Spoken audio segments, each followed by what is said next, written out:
At Citi Field in New York, the New York Mets play the Washington Nationals. New York Mets baseball on SNY is brought to you by Optimum, presenting Mets games in crystal clear HD. By Tri-State Honda, hurry to your local Tri-Honda dealer for great deals on the 2015 models. By Geico, over 75 years of savings and service. And by New York Lottery, play cash for life from the New York Lottery with a top prize of $1,000 every day for life. Most beautiful day so far this spring, and lots of fans making their way into Citi Field on a family Sunday. Perfect day to bring the kids to the ballpark, and lots of them have made their way. Tailgates galore in the parking lot, lots of smiling faces, and tote bags for all.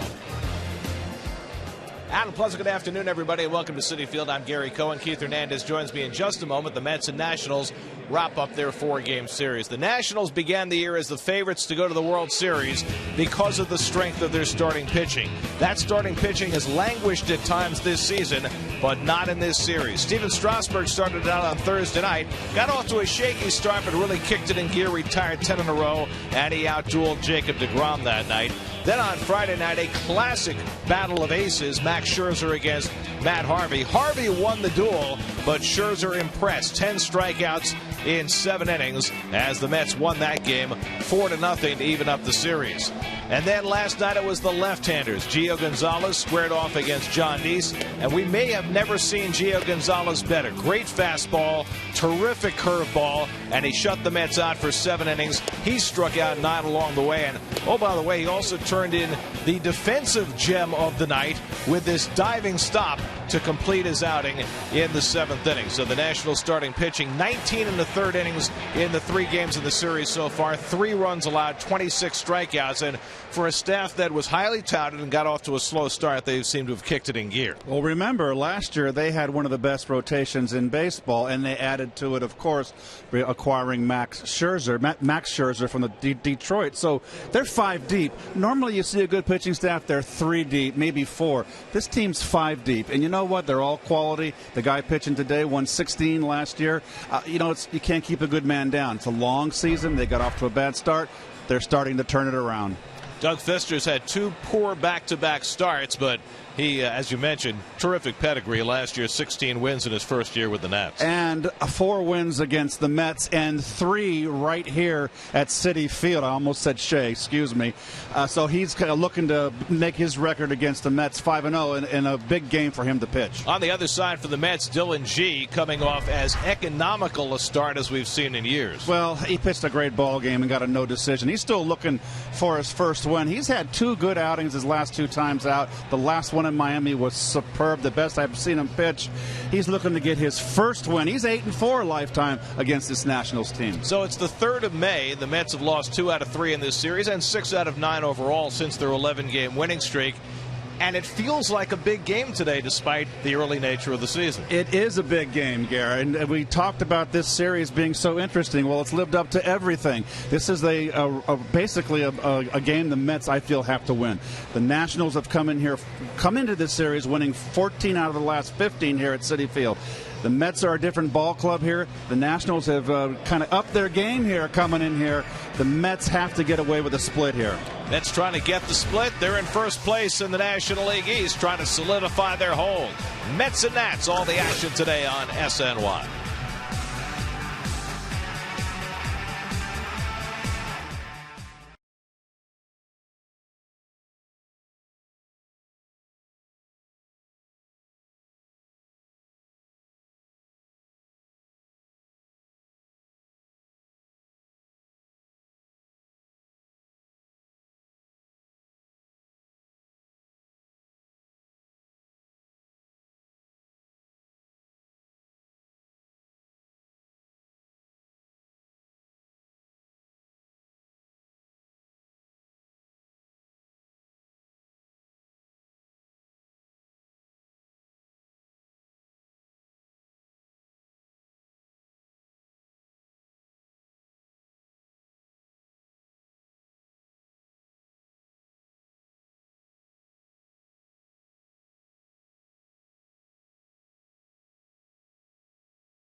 brought to you by DraftKings. Play daily fantasy baseball for free on DraftKings.com with the official daily fantasy partner of the New York Mets. Enter promo code NYM for free entry and claim your share of $300 million this MLB season.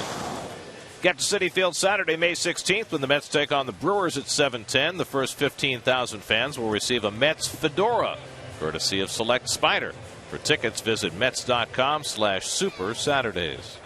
Cold Hard Facts brought to you by Clean, Crisp, Coors Light. Mets and Nats have split 6 games this year, and the standard has been set by the pitchers. Not much offense for either team in the head-to-head games this year. Should be another well-pitched game today with Dylan G taking on Doug Fister. G trying to build on his great performance in Miami. His first pitch coming up.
On a bright, sunny Sunday afternoon to take on the Nationals in the finale of this 4-game series.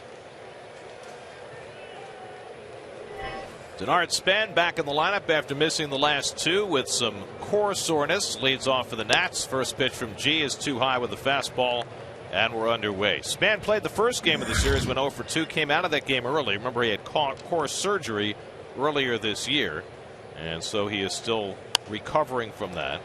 Ball and a strike to Span with Escobar and Worth to follow. And Dylan G. This is Dylan's 5th start. It's brought to you by Jeep. Those numbers. First 2 were shaky. The last 2 have been great. A 1.84 ERA over his last 2 starts. He's been good the last 2 starts because he's been keeping the ball down, Gare, and he's been getting a lot of great sink on his changeup in particular and his fastball. He's been working fast innings through only 70 pitches in 7 2/3 in his last start, but he's immediately behind his leadoff hitter today, 3-1. Dylan only has 3 walks in 25 1/3, and one of them was intentional. And yet he walked Span to lead off the game. So you just never know, do you? So the Nats have a leadoff base runner. Here's the rest of their batting order today against G. Jose Lobaton gets his first start of the series. Otherwise, the same guys who've been out there. throughout this series for the Nats as they try to take 3 out of 4. The Nats, who got off to a dreadful start this year, now just 3 games under 500. Here's Yunel Escobar, 3 for 13 in this series, and hitting .275, filling in at third base, which was expected to be Anthony Rendon's spot, but Rendon continues to experience setbacks on his rehab, and Escobar was brought here to be a second baseman. Continues to fill in well at third. Yeah, Escobar got 3 hits the first night of the series, first game, I should say. And we talked, Gary, a little bit in the open, the importance of this game for really both teams. And we were talking, what, May 3rd? It is. And both teams have expressed that as Escobar trying to bunt in the first inning, fouls it off. Even Jason Worth said before the game today that it would be enormous for the Nats to take 3 out of 4 at Citi Field. Number one, as a former player, it's very hard to take for some reason in a 4-game series. They're unique. They're not as many as there used to be back in the 60s and 50s, but they're hard to take 3 out of 4. You usually kind of normally get out of Dodge with a split. Slowly hit. Herrera waits for it. The feed to Tejada, and for some reason Ruben couldn't get the throw away, and the Mets don't turn 2. Don't know what happened to Tejada there. I got to believe he had a perfect feed from Herrera. Oh, you see it right there. He didn't have the ball. In the exchange right here, you'll see it, folks. He just can't get the grip. He almost lost the ball. Ball sliding around in his hand. Fortunate to re-grip it. Well, the Mets have had an issue this year completing double plays. G will hope that it doesn't cost him here. G generated 15 ground ball outs in his last start, which matched a career high, and he gets a ground ball for his first out. 1 out and 1 on for Jason Worth. Worth is 3 for 13 in this series, still trying to get his season untracked after starting late after shoulder surgery. Hitting just 169 through his first 65 at bats, and he hits a potential double play ball, but Murph has to back up on it, and that costs the Mets a chance for a double play.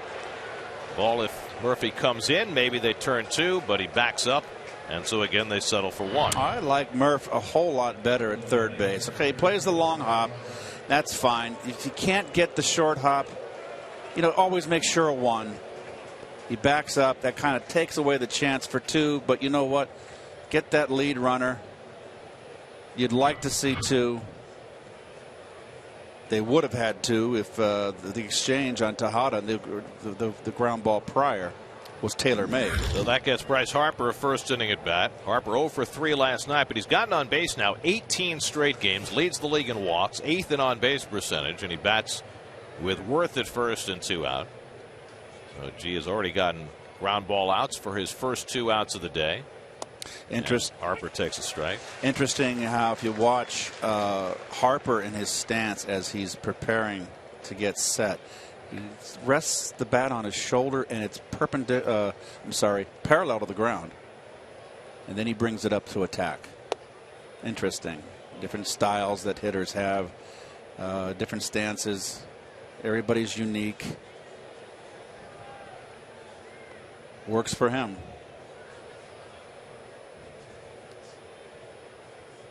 Harper 2 for 10 in this series. Both his hits were doubles in the first game, and G gets ahead of him 1 and 2. And that's where he does not like the ball. Upstairs, up and in, up and away, and this one's up and in. Little cutter.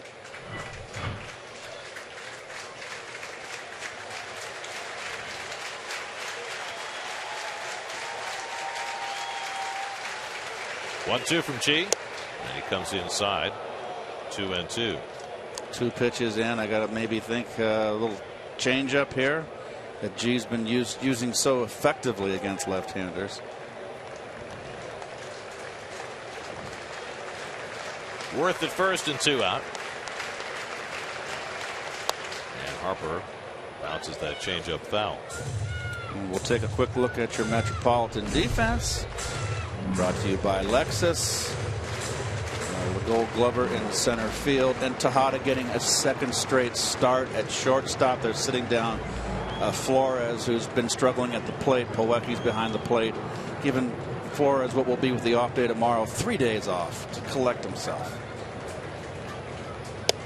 Harper gets tied up, but he stopped the swing, and it's 3-2. They're pounding Harper in first at bat here. So now Duda is going to drop behind the runner at first. Worth will be going. That'll give him a little extra fielding depth with the left-hand hitter. Mets have been working Harper away for the most part, but not this at bat. 3-2. And the changeup fouled off. Now Harper's been more selective this year. He's run a lot more deep counts. We mentioned he leads the league in walks. Starting to mature as a hitter at age 22. 22! And he's already been to 2 All-Star games. Yes, he has. And, you know, you're getting experience. It gets easier as you get moving along in your career. You face the same pitchers. 8th pitch of the at-bat coming from G as Worth runs, and Harper laces one into center for a base hit. Hit hard enough that Worth has to stop at second. So the first hit of the day against G. And the Nats have 2 on with 2 out. Well, this ball's ripped. It's up. And Dillon right now in this first inning, Gary, is just a little bit up with his pitches, and there's your circle change. And it's got too much plate. And you see the barrel of the bat right on it. Nice swing. So Worth now at second, Harper at first with 2 out. And here is Ryan Zimmerman, 4 for 12 in this series. G has handled him pretty well through 35 at bats. Zimmerman hitting just .229 against G.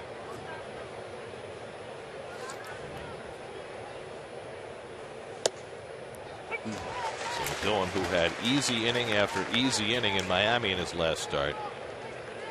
A bit of a slog in the opening inning today. Already about to throw his 20th pitch. 20 pitches was about 3 innings for him in that last start. We loved it. I mean, just to give you an idea, as you look at the umpires for today's game, Bruce Dreckman behind the plate, Tom Hallion, the crew chief at first, Alfonso Marquez, and Dan Bellino rounding out the crew. Since 1989, there had only been one other pitcher to throw that many innings with that few pitches, and that was Greg Maddux, who had an 8-inning performance in '06 when he threw 68 pitches. So that's the last 26 years. A historically low pitch count. That one's floated over Duda's head. It's going to fall for a hit. It'll bring in a run. Worth comes in with the first run of the game. Harper goes to third. Zimmerman with a flick of a base hit to give the Nats an early 1-0 lead.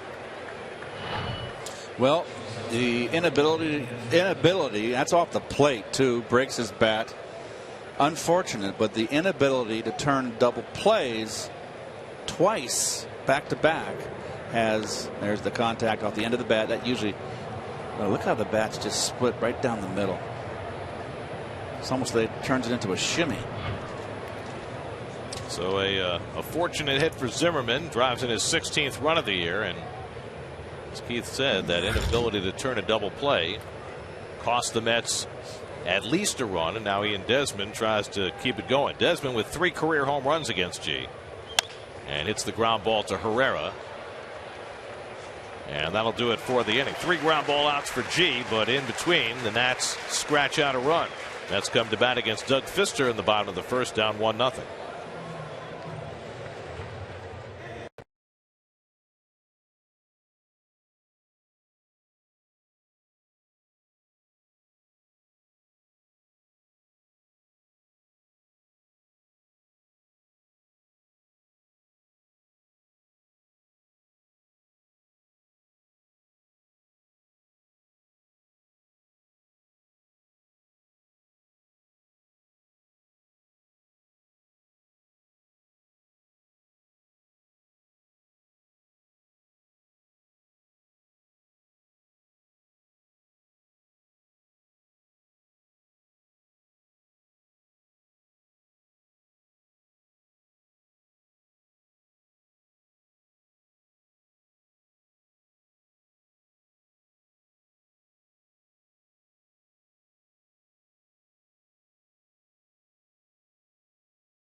Getting ready to get things started for the Mets. There is your Geico Mets starting lineup.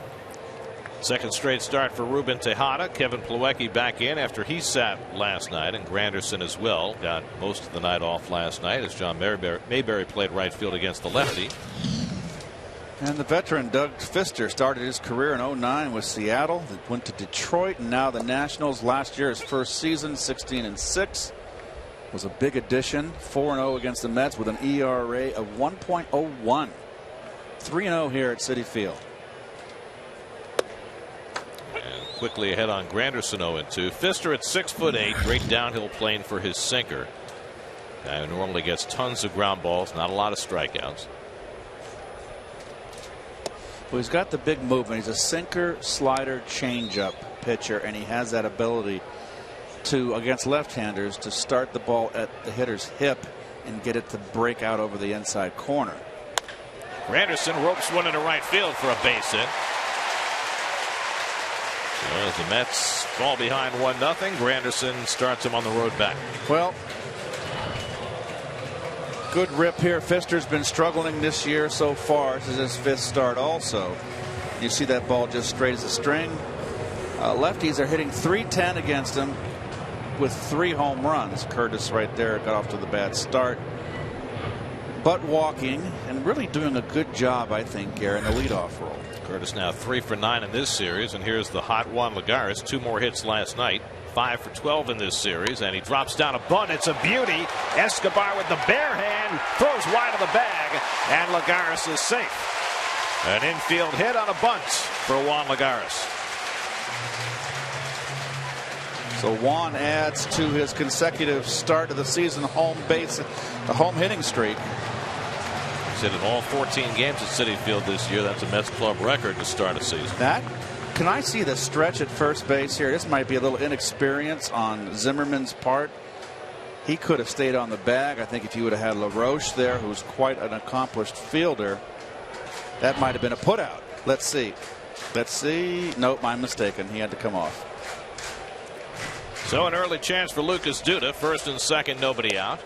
And he takes a sinker for a strike. Lucas has hit in 5 straight games. His average of .318. His on base percentage .413. Only 2 home runs, but everything else going really well for Lucas, who had 2 terrific at bats against the lefty Gonzalez last night. Breaking ball hit to center field. Span moves over. Granderson tagging at second, but he's not going to go. Interesting. I would have maybe tried to force a throw there. He was not going to attempt to throw to third base. And we'll take a quick look at the defense of the Nats, and that's your Coors Light defense, of course. Jason Worth out in left got his first outfield assist yesterday when he threw out Lagares at home plate. And Espinoza gets the shot. Oh, look at that mustache. I love it. Pancho Villa mustache at second base. And Lobaton gets his first start behind the plate in this series. Almost like he was playing a joke on the photographers when he posed for that headshot. So here's Kadire with 2 on and 1 out. I just think that with Span's momentum going towards right field here, he's going away from third base, even though he's a left-hander. He hasn't got a strong arm. I thought you might have been able to push the envelope a little bit. That's something the Mets have been doing, also taking that extra base. 1-1 to Kadire. It's 2 for 10 in this series. Well, the importance of this game. You just can't let the Nationals come in here in your backyard, Gary, and take 3 out of 4 in the first series. You just can't do it. Well, especially as much as they dominated the Mets here last year. Won 9 out of 10. Was 14 out of 15 coming into this series. Correct. So they won 16 of the last 18 in this ballpark. So it's a really important game, and it's also another springboard game for the Nats if they can take the series 3 out of 4. And they had that. I believe we talked about it in the first game, the 2 games against Atlanta where they came back from a 9-1 deficit. That kind of got them going, and then coming in here where they had their main competition on the road where they've dominated. It's just the Mets just have to get a split here. Kadire hits it to right center. Long run for Harper, but he'll get there, and that's the second out.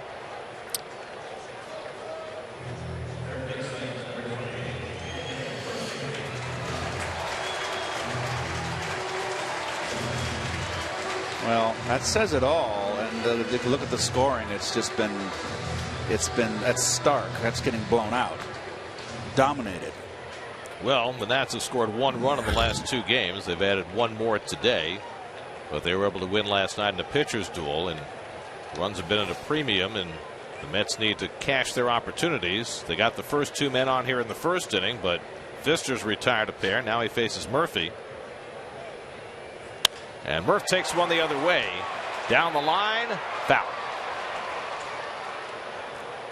Now, Murph has saved his best at bats for the RBI situations. He's hitting just .213 overall, but .360 with runners in scoring position. Well, Daniel's one of the best clutch hitters on this ball club, and particularly close and late.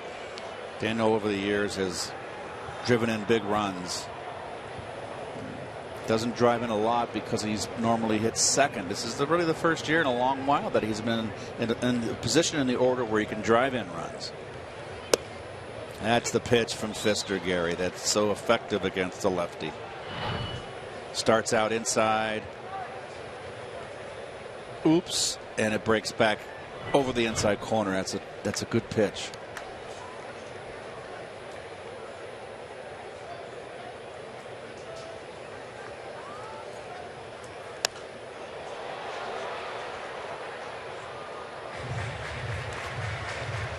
Murphy now with 17 runs batted in. That ties him for 5th in the National League.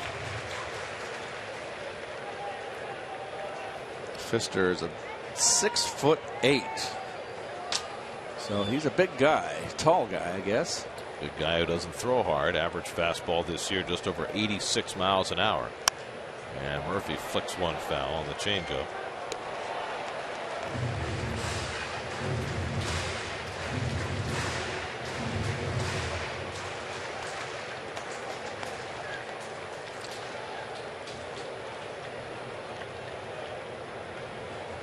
Anderson at second, Lagares at first with 2 out. Pfister working ahead in the count on Murphy. Stands him up. Well, that's a good pitch right there. You know, Murph's still in this bat. That last second pitch ago where he just kind of flicked it foul, that was a pitcher's pitch on a changeup. You know, and that's all part of being a good 2-strike hitting. And I think Pfister recognized that and said, I got to come in and move him off the plate. 1-2. Comes inside and misses. 2-2. Good at bat developing here for Murphy. So we've yet to see the breaking ball to a left-hand hitter from Pfister, which makes him then basically a 2-pitch pitcher here. Fastball, change. Well, there have been a couple of concerning things about Pfister over these last couple of starts. He pitched well his first 2 starts, not well the last 2, and he gave up 10 hits in 5 2/3 against the Braves his last time out. First of all, his fastball velocity, which is never really his thing, is down significantly. He's down almost 2 miles an hour compared to last year. The other thing is he's a guy who rarely walks anybody, and all of a sudden he's begun walking people. His lifetime walk ratio is 1.8 per 9 innings. This year it's 3.3, and he can't live that way. 7th pitch of the at bat to Murphy, and that's low and in on a full count. There's the slider. First time. Felt awkward with that. Wasn't confident with it. Well, you know what? When you lose a couple miles on your fastball, it gives that hitter, believe it or not, Gary, extra split second to gauge what the pitch is going to do. And he's a guy that has a lot of movement, that gets a sink, that gets a lot of hitters that chase bad pitches in the dirt. And if you don't throw it 2 miles shorter, you can wait longer. Slowly hit. Espinosa throws out Murphy, and the Mets waste an opportunity in the opening inning. 2 men stranded after 1-0 Nats.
Sunday afternoon. Temperature in the mid-70s. Just the best day we've had at the ballpark so far this season. Very nice, Dan Barr. Who are the 4 players who best represent the history of the Mets, and who are the 4 greatest Major League Baseball players? Go to MLB.com/franchise4 to cast your ballots. Winners will be revealed during the All-Star Game, July 14th. Nice reflection off the Mets front office windows over there by Shea Bridge of the fans. Danny Espinosa, first pitch swinging, grounds one down to Duda. 1 pitch and 1 out for Dylan G. And the ground ball parade for Dylan continues. Nice play by Lucas here. Very sure-handed all the time. Nice backhand. And he's very, very good, Gary, at feeding his pitchers on those types of ground balls. Well done. You never would have known it 2-3 years ago, right? That Lucas had that, for a big guy, he's fairly agile out there. You know what Ronnie did last night? What? He dropped a little Luke. Oh, he dropped a little. I looked at him like, really? Yes. I thought that was Keith's thing. He's little Luke. Let's say a little bit tongue take strike. Now tell us where that comes from. That comes from the old TV comedy show with Walter Brennan, Richard Crenna, and I can't remember the other particulars, but it was like a Green Acres type show. Walter Brennan was the patriarch, and little Luke was Richard Crenna's character. He was the oldest son, little Luke. Hurt ball by G to get Lobaton looking, his first strikeout. So I used to, what was black and white? It was back in the, what was the name of the show? Do you remember? The Real McCoys. The Real McCoys. Okay. So Little Luke is a reference to the Real McCoys, which, all our viewers over 70 remember. Yeah, of course. Of course you do. Oh, and 60 and 80. They're living longer now. I'm banking on that. 2 out and nobody on. Here's Pfister, a lifetime 123 hitter, and he takes the fastball for a strike. So you and I, we're a product of television. We grew up in the television era, Gary. You got your cartoons. I got my cartoons. So we got our regular shows that we used to watch. I trust there are some television shows now that you enjoy, too. I don't watch hardly any TV anymore, to be honest with you. But remember, when we were kids growing up, I'm, 10, I'm 6 years older than you, whatever, it doesn't matter.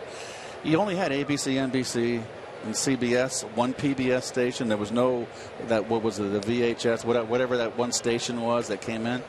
That's all you had to watch.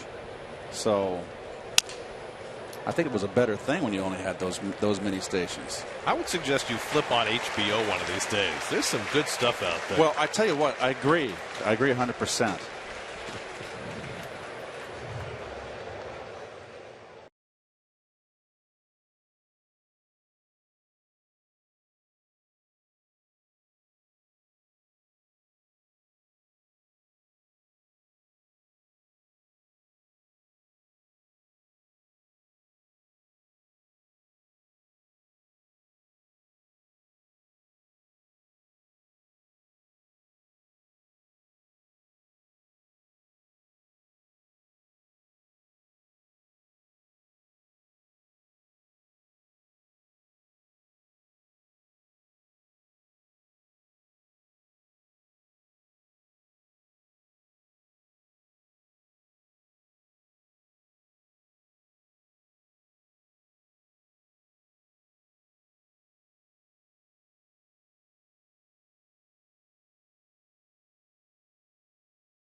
7 full seasons, and clearly he's planning to be here a while longer because he's already working on the next generation of pitching and, for that matter, catching talent.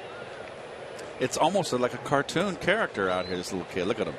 Slugger, nice. There you go. That's a strike. Now, this is before batting practice, folks, and before Vito turns the music on, and it's a Sunday afternoon, Sunday morning, and it's peaceful, and you can hear, you know, the crack of the bat, the banter, and this little boy out there, which is the darndest thing. It was so cute.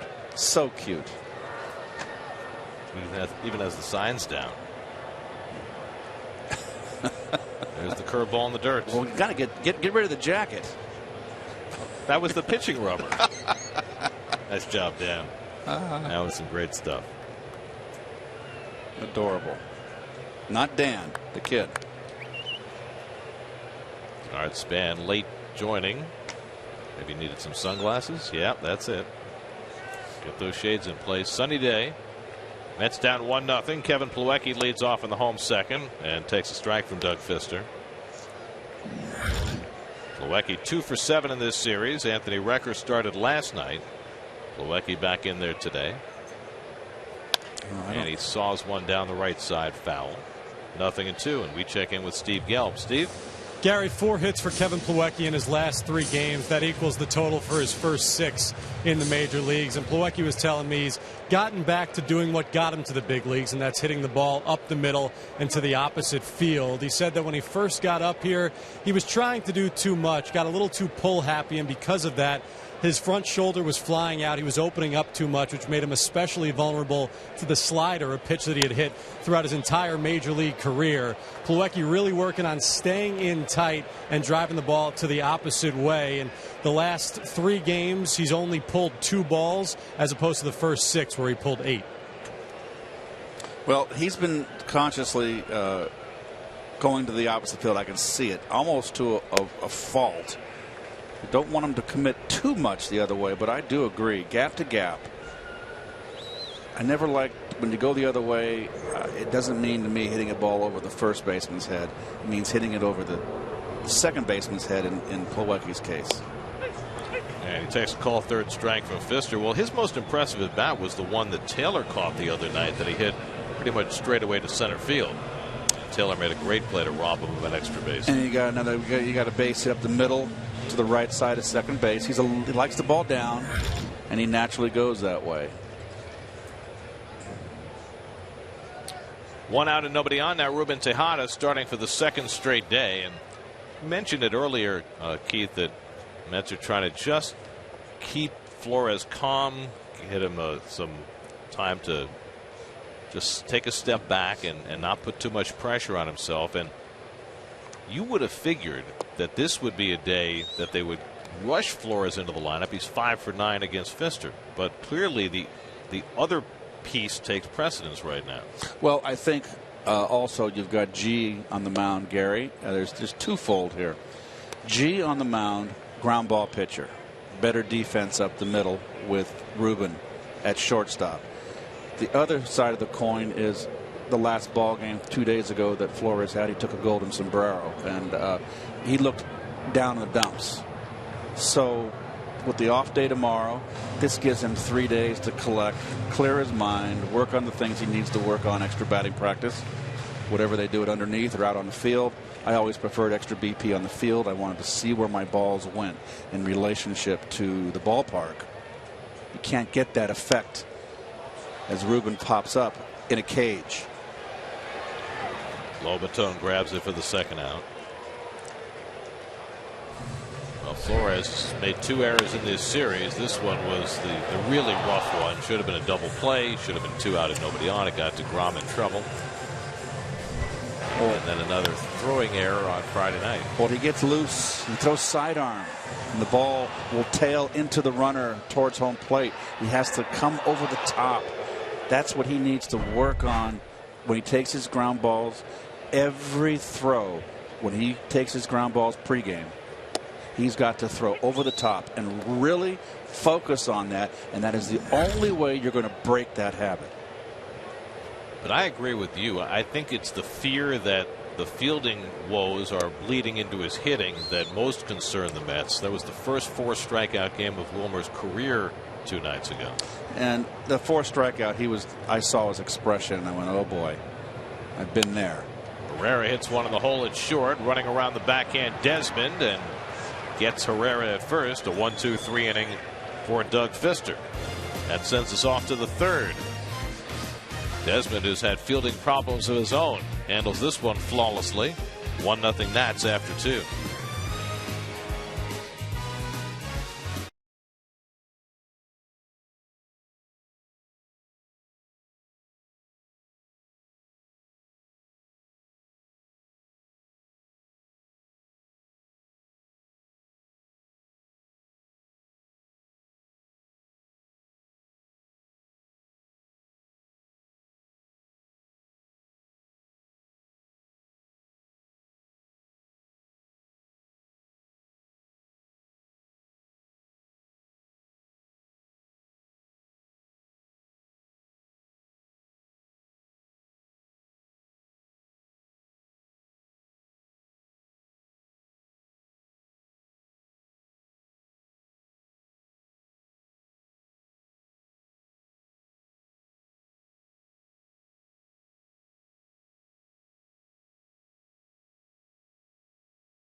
Mets than Gary Cohen and Howie Rose. SNY is looking for 2 fans to compete against the best. Think you have what it takes to outsmart the brains of the booth and win $5,000? Ouch. Then come to Citi Field for SNY's open audition for Beat the Booth, presented by Citi, Saturday, May 16th, starting at 9 a.m. And there will be no quiz show scandals. There's going to be no giving of answers, no payoffs. Going to be on the up and up. I promise. Denard Span leads off in the 3rd inning against Dylan G. Span walked to lead off the game, and the Nats were able to forge a run in the 1st inning when the Mets twice were unable to turn double plays. Span, Escobar, and Worth against G. I saw a stat today, Keith, that I thought was very strange about Dylan G. Among all major league pitchers so far this year, he has had the highest percentage of pitches out of the strike zone swung at. In other words, people are going out of the strike zone to swing 41% of the time against G, more than against any other pitcher. Does that make any sense to you? It does not. You would think it would be a power pitcher with a huge breaking ball, much like Strasburg, excuse me. But it's a credit to Dylan's craftiness on the mound. He is a crafty pitcher. The movement on his ball. So it tells me that I've seen tonight with his cutter. He's got a late, tight cutter. He's had tremendous movement and sink on his changeups, Gary. Right. And he knows how to pitch. Trying to avoid walking Span for a 2nd time. 3-2 leading off the inning, and Span lifts one to left, and Kadyr's right there waiting. 1 out.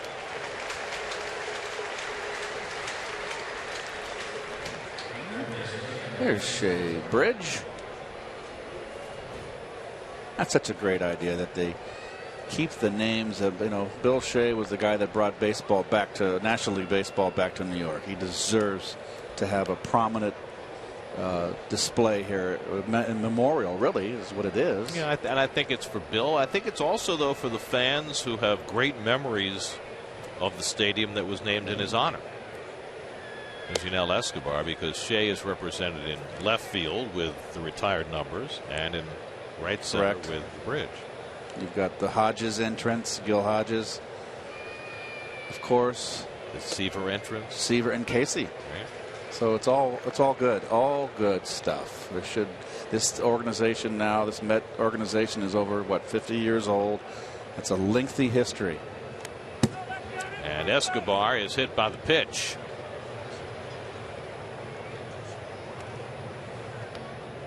Not rubbing anywhere. Didn't see exactly where it got him.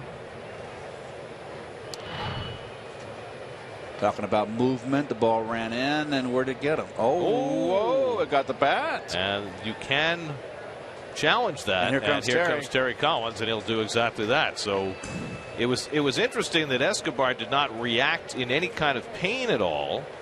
And home plate umpire Bruce Dreckman immediately sent him to first base, but Terry's replay coordinator. We'll see Escobar put a little acting on here. Of course, he's going to take a free base. And it's clearly off the bat. And it's clearly off Plawecki's mask. Oh, got his shoulder, too. Well, it's interesting. You see how Plawecki's eyes close, which a lot of catchers do as they're receiving the ball. Plawecki never said anything to the home plate umpire. Oh, you're right. So he must not have seen it. Oh, the fans are reacting to the scoreboard. Right.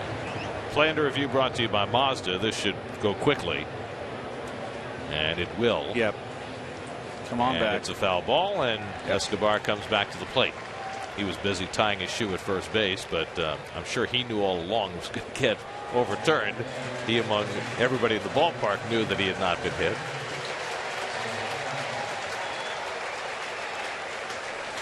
That may be the fastest review we've had. You know what I didn't realize? Gary, this TV behind us, right? It's got the game on. Yeah. I didn't even know that. How long have I been here? Well, why would you turn around to watch the game when the game's on the field over there? Why would you want to turn around to watch the game on TV over here? I had no idea. I can turn my back and do it. Okay, go ahead. Watch the game. So it's the same. It's the same thing as I got the monitor right here. It's the same picture. That's a bigger screen, though. That's what I'm saying. I can be more precise. Nice HD. I never realized that.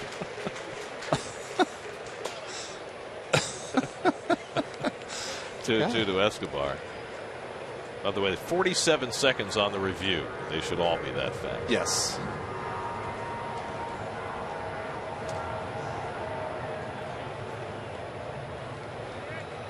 Although the Mets went through around, remember, 3 in a row that were really, really tough calls. They coupled down in Miami. I'm not sure if it was at Yankee Stadium where took a long time, but they were hard, tough calls.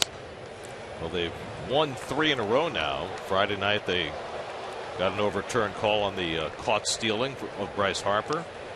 Then last night they got an overturn on that play at second base where Herrera kept his foot on the bag. And now another victory in this game. Swing and a miss. He got him for the second out. Second strikeout for G. Well, again, G out of the strike zone, strikes, swings. Look at the tight slider. And that was a strike. That's just a good pitcher's pitch. He's got a tight slider today. I like this pitch. Look at the grip. There's this you can see the circle. On the other side of the ball, folks, that's the dark side of the moon right there for a hitter. The front, it's the same circle you see as you saw on the back side of the ball. The Pink Floyd side of the ball? Jason Worth scored the first run of this game after reaching on a fielder's choice in the first. So Dillon started out that first inning up with his pitches. Unfortunately, defense let him down and gave up a run. Now he's down on his knees, Garrett. He's found his rhythm. That's what we saw Bartolo Colon do in his last start, adjust on the fly after he was up early in the game. And that's what veteran pitchers need to be able to do, particularly ones that don't throw that hard. No, I can think of some better grub. All for Worth. Did you? Did you like relish on your hot dog? It's not a relish. Oh, Sauerkraut. You couldn't get me to. You couldn't get me to put relish on my hot dog. Oh, look, there's Keith's grill. Well, It's about 9 deep there.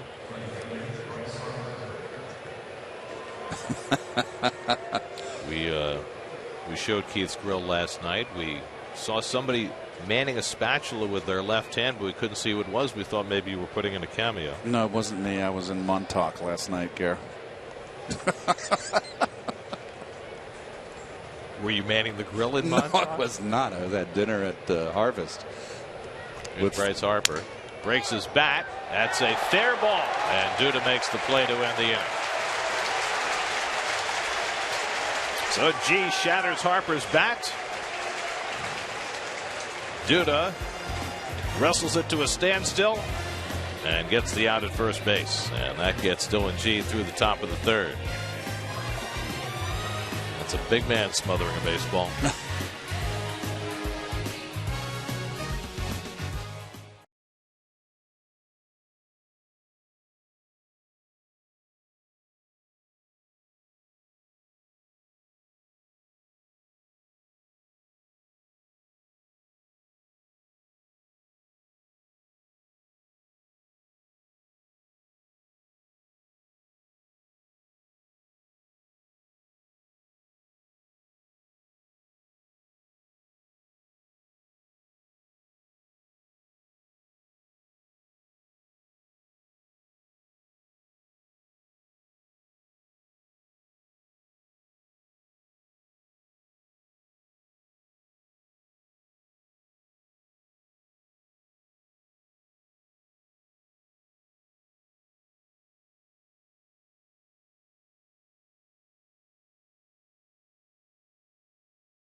Home third inning. Dylan G leads off against Doug Fister and takes a knee-high strike. Dylan looking for his first hit of the year. He's gone 0 for 6. And he breaks his bat. Desmond in to get it and throws out G one away. A lot of broken bats early in this game. Didn't we always say it's like everybody kind of on these day games takes around 3 innings to get the cobwebs out? I thought that was just us. Well, that's me today. I'm starting to rally.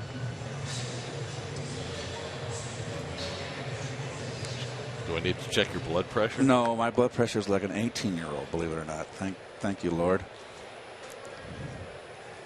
Here's Curtis Granderson, who ripped a base hit to right his first time up and takes a strike from Fister.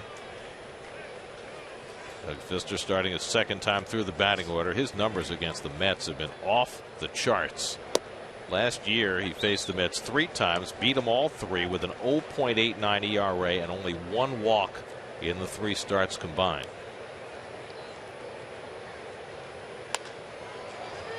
Granderson pops one up and Desmond calling all the way. 2 out. During today's game, you can get interactive with SNY Game Day on SNY.TV, featuring pitch-by-pitch coverage, player cards, and in-depth stats. Check out SNY Game Day on SNY.TV, your online home of all things New York sports. Now Juan Lagares, who bunted for a base hit his first time up, and this time Escobar is going to play a little closer at third. 14 straight home games with base hits. Well, including 1 start as a Tiger. Those are Fister's career numbers against the Mets. It's not often you say this about a guy who throws 86 miles an hour, but he's been utterly dominant. Last year, 16-6 overall with a 2.41 ERA. He finished 8th in the Cy Young balloting. That's how good he was, despite missing the first 5 weeks of the season. I mean, he only made 25 starts and he won 16 games. He had a lat injury early in the year, so he got a late start. 22 decisions. You don't see that much now. Pitchers getting early showers. 22 out of 25. That's pretty doggone good. 1-2 to Lagares. It's upstairs. Is there anything to the fact that when you have a hard throwing staff with guys like Strasburg and Zimmerman and Scherzer, that a guy who throws the way Pfister does maybe gets a little advantage? It's always good to break it up. I know that Davey Johnson and Mel Stottlemyre in the 80s, because Sid was so unique, liked to kind of get him in to break it up. And Ojeda was entirely, our two left-handers were entirely different than, Doc was a power pitcher, Coney was a power pitcher. As a hitter, it doesn't make a difference, Garrett. If you went into a 4-game series and you've had 4 starters and each one was uniquely different, it wouldn't matter to me as a hitter. Seems to be these days it might make even less of a difference because you're going to see the 95-mile-an-hour guys late in the game anyway. Right? 3-2 to Lagares, and he fouls away. Pfister started out his career as a Seattle Mariner.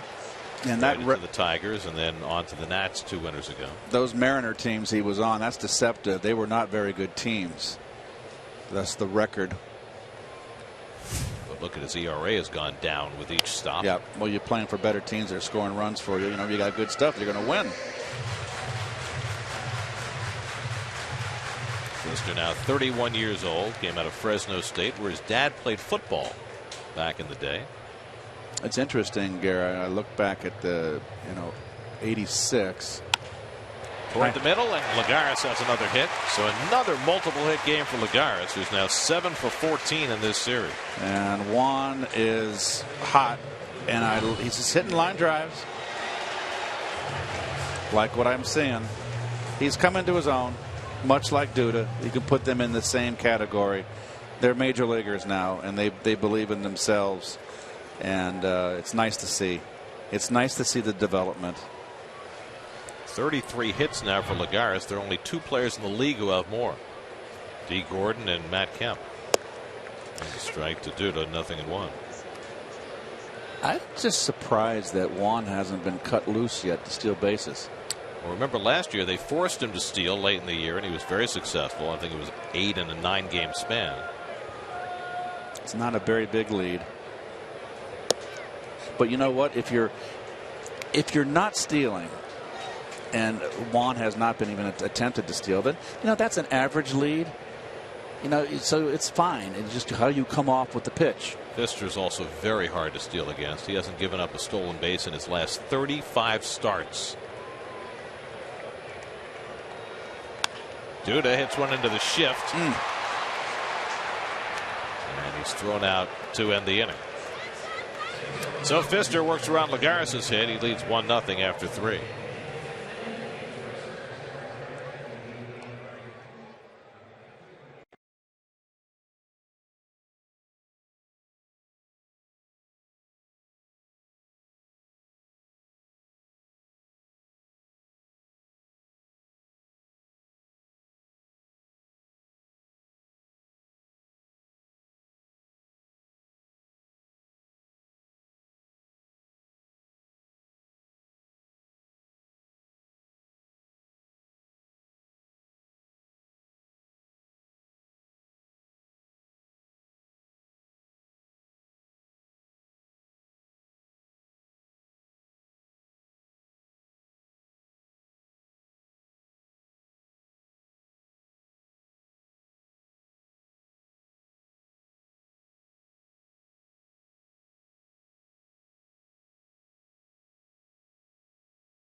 into the shift with Espinosa throwing him out. Our Toyota tweet of the game. An interesting perspective from one of the best to ever take the mound. Pedro Martinez says he would not like the shift with him pitching.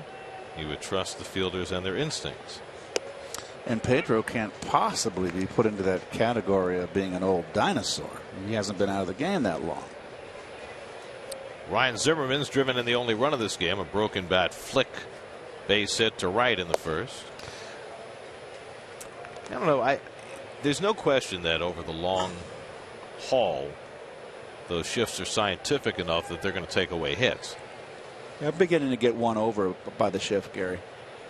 I've seen enough now going on, and too many hits taken away. I mean, there's they couldn't put the shift on with me. They'd have to gap me and take away my third base hole. That would drive me nuts. Zimmerman hits one well to left, chasing Kadire back onto the warning track, right at the wall, and he made the catch. Kadire takes a home run away from Zimmerman, up above the orange line. Beautifully timed by Kadire. Watch his left hand. I'm sorry, his right hand, the throwing hand, feeling for the wall. Oh, he robbed him. What a nice play. Feeling for the wall. Beautiful. That was a tater. Well done. Knew just how much room he had. And right in the pocket. Another chance for Kadire. This one over in the gap, and it's going to go over his head and one hop to the wall off the bat of Desmond. And Ian Desmond follows that terrific catch with a one-out double. Boy, I tell you what, if the Nationals can get Desmond hitting, it's a guy that's hit 20 home runs plus 3 years in a row. They need to get him going. That'll be a big lift for them offensively. So Kadire getting a workout starting this fourth inning. Desmond broke out of an 0 for 29 slump last night with a couple of hits, and now his 8th double of the year. Now it's Danny Espinosa with a runner at second and one out. Espinosa grounded out his first time up. Getting back to the shift, here's the way I look at it. The shifts are based on history, and it's up to the hitters to change history. I know that when you have a big slugger, he's paid to hit home runs, but if they're giving you a hit every time up by laying down a bunt, I do it enough times to get them out of the shift.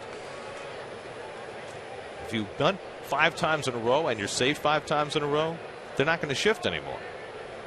Well, they're going to leave the third baseman back, Gare, but I'm sure they would have no issue with leaving the left side of the infield from shortstop up the middle open. They would still, I think, put the triangle on Duda and just leave the third baseman where Murphy is currently. That would be hard to do this year because of the way he's hit the ball to left. Right. So, of course, yes. So I'm just saying that every hitter has tendencies. As Kadire gets yet another chance, this one the easiest of the 3. Well, here's the catch again. And you can tell clearly that was a home run. Not Nice. anymore. Darn. Drat.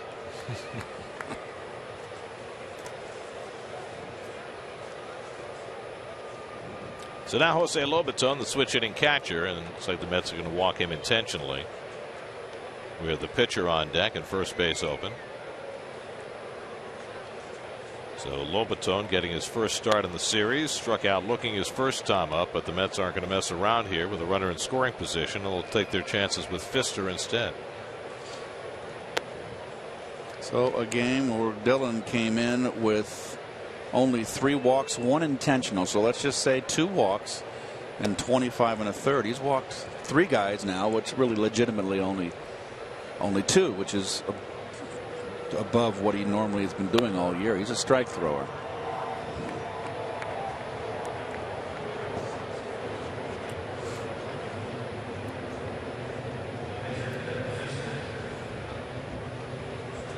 So 2 out of 2 on. Now Pfister comes to bat. broke his bat and grounded out to second base his first trip.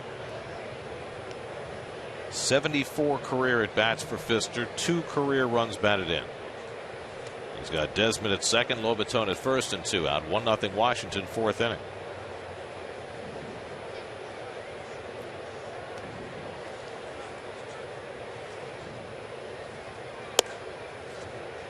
SNY Super Slow Motion is brought to you by your Mercedes-Benz Tri-State dealers. Visit them on the web at searchmercedes.com.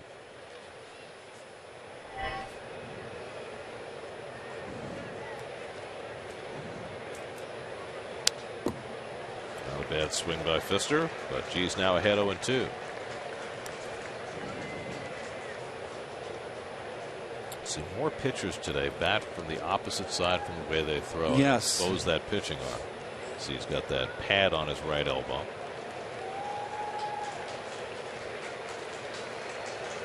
G has struck out 2 today.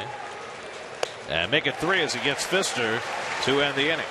So G works around the double by Desmond. Busy inning for Kadire. He'll lead off in the bottom of the 4th.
Lenny Dykstra, the man they call Nails on the Mets ball club, is waiting.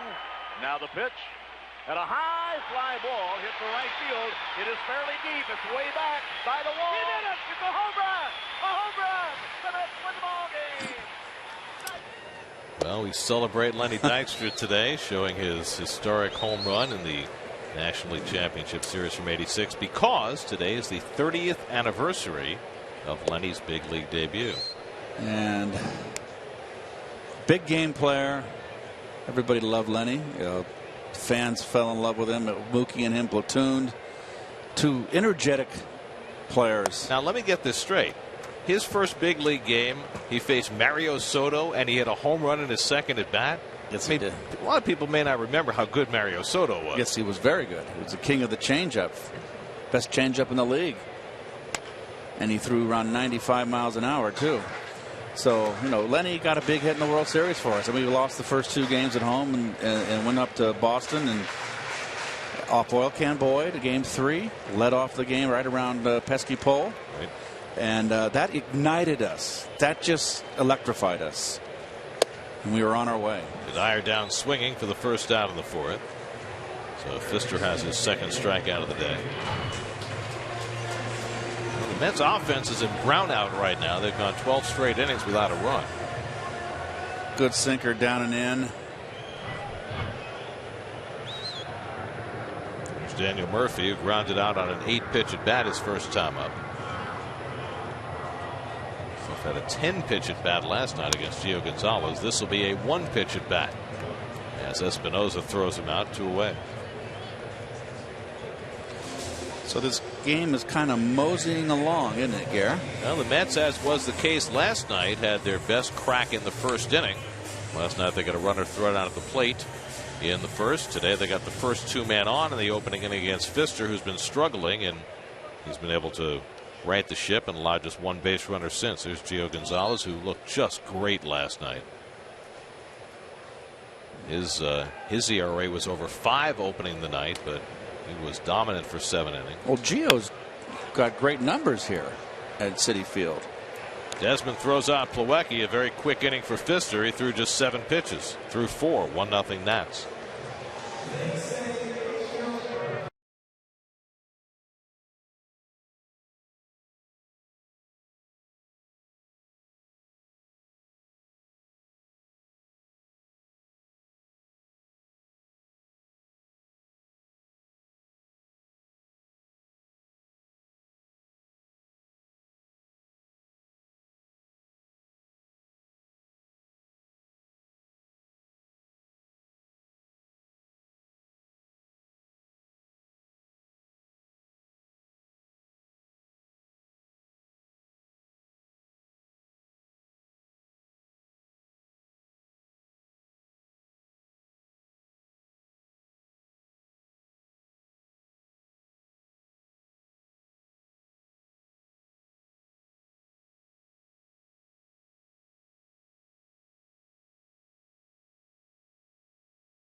Noah Syndergaard continued his tremendous pitching.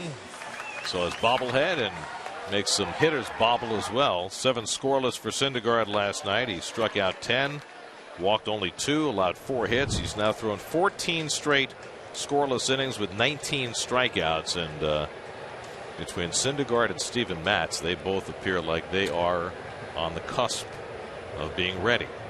Well, it's nice to have, and this is what the Mets have been doing slowly under Sandy Alderson. They've been rebuilding that farm system, and now they're all moved up into AAA. They're ready to make the big step. And then the question becomes, how do you fit them in? As Dylan G starts Span with a curveball for a strike. Certainly a lot of speculation was swirling around Dylan G when the Mets brought up Rafael Montero to make that spot start last week. Montero pitched okay and then wound up on the disabled list. But the greater issue is Span hits one inside the bag. That's a fair ball down the line. Kadire to the sidewall to play it. Span trying for 2. The tag by Herrera, and he just got in there safely. Nice throw by Kadire. Well, Kadire robbed a home run in the last inning, almost robbed a double from Span. Little slap here, hitting it right where it's pitched. Belt high. Dylan wanted to get it down, didn't. Nice 1-hop throw. Just beat it.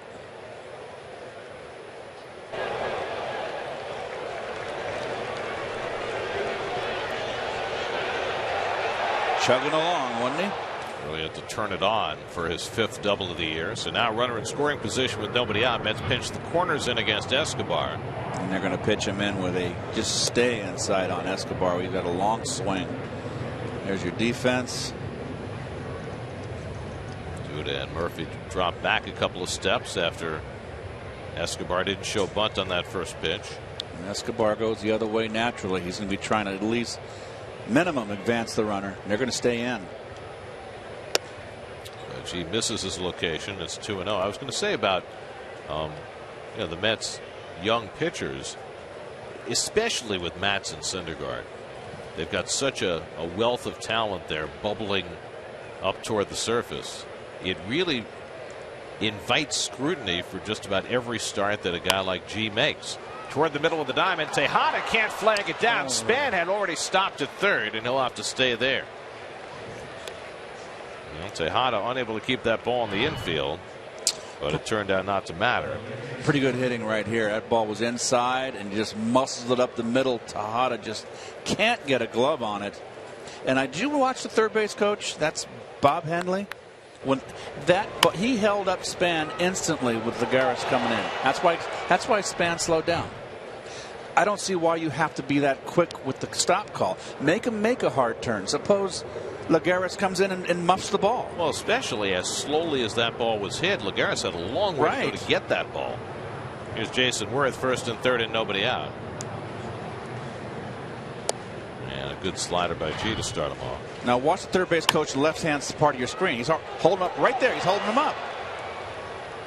There's kind of a. He didn't do that earlier. I'm mistaken. I mean, you don't want to take a chance with nobody out and your big hitters coming up. Agreed. I think Span just kind of was his own dealing there. He just thought the ball might have been in. I don't know. I also don't know how much Span is hurting right now. He had just really accelerated to get to second. He had to sit out the last couple of games because he had soreness related to that core surgery that he had. So I rescind my comment on Mr. Henley there. He did everything right. Could you please fill that out in triplicate and put in the outbox? I'm sorry. He's got Y.A. Tittle's number. Strike three call. Worth caught looking on the fastball, and there's a big first out for Dylan G. His fourth strikeout of the day. Good pitch. Came inside with 2 strikes. That's what we're seeing more in the game now, Gary. We got away from pitching inside during that steroid era. Pitchers were afraid to throw in. Now they're going in after him with 2 strikes. Hitters are most vulnerable inside with 2 strikes. So now Bryce Harper. Harper singled to center in the first and then broke his bat and hit one to the first base bag, and Duda smothered it for an out. Mets needing a double play here. Tough guy to double up.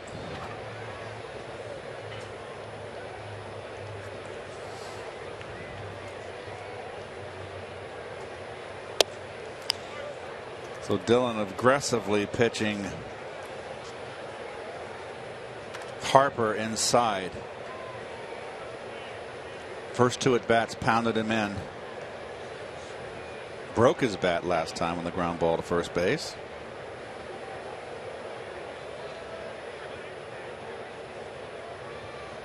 And Harper watches wide. It's 2-0. Ryan Zimmerman on deck. So these are the dangerous places for G. Harper and Zimmerman both have swung the bat well today. Span at third, Escobar at first, and 1 out. And now G behind in the count.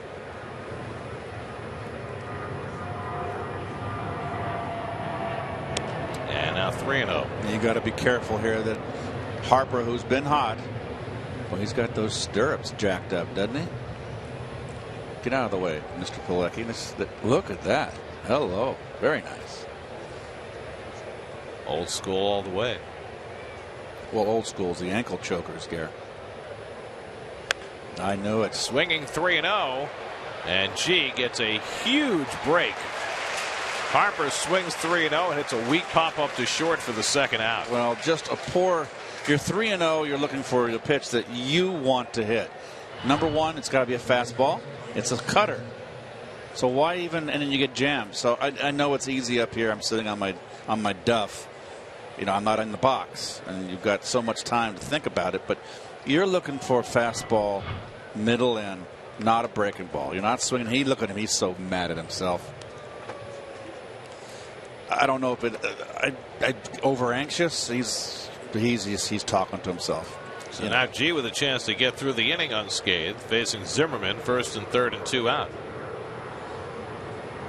Zimmerman drove in a run with a broken bat hit in the first, and then hit one out of the ballpark that Kadire brought back to lead off the fourth. Span led off the inning with a double. He's at third. Escobar at first with 2 out.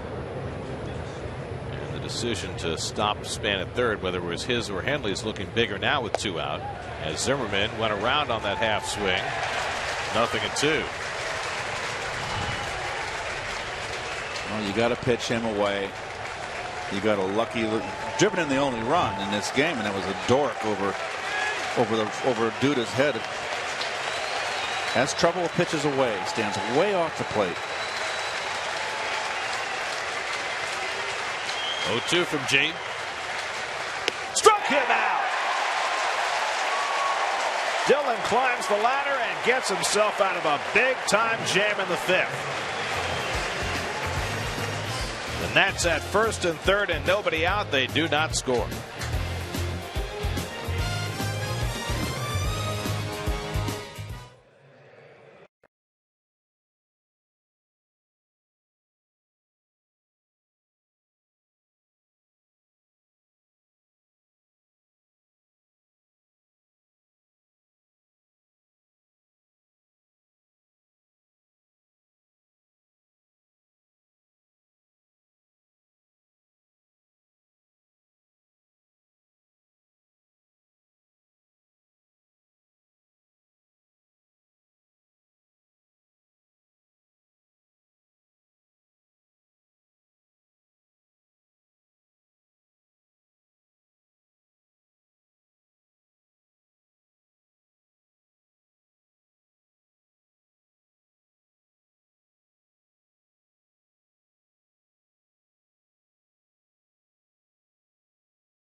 Ruben Tejada leading off in the home 5th inning. Takes a strike from Doug Fister. Mets of the lower third of the order coming up against Fister, who has shut the Mets out on 3 hits. Mets have now gone 13 innings without scoring a run. Meanwhile, Dylan G pulling a magic act in the top of the inning, and in so doing has now gone 51 consecutive starts of at least 5 innings, which is a new Mets record. He had been tied with Doc Gooden for that mark. 50 straight starts, now 51, going 5 or more innings, the longest active streak in the major leagues. Tejada drills one down the line, foul. Well, we talked about the pitching in the open, how they got off to a bad start. They came in here to start the series, the Nationals, 6th in ERA with 3.77, and they've done nothing but lower that.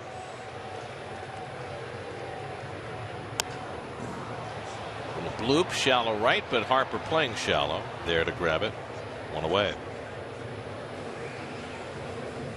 There are your active career walk leaders. Fewest walks per 9 innings. Doug Fister at the top of that list. That's presented by DraftKings. Play daily fantasy baseball for free on DraftKings.com. Enter promo code NYM for free entry. Fister's walks have been up this year. 9 walks in 24 innings entering the day, but no walks so far today. A view from the Acela Club as Dilson Herrera takes below the knees for ball 1. Herrera bounced out to short his first time up. Tough little mark for Herrera here. You know, you bring him up, he's red hot, hitting 370 down AAA, and he's got to start his 2015 season against probably the best starting 5 in baseball. 1 for 8 since his recall, and that one was an infield hit last night. Still like his swing. Desmond with the overhand throw gets Herrera 2 out.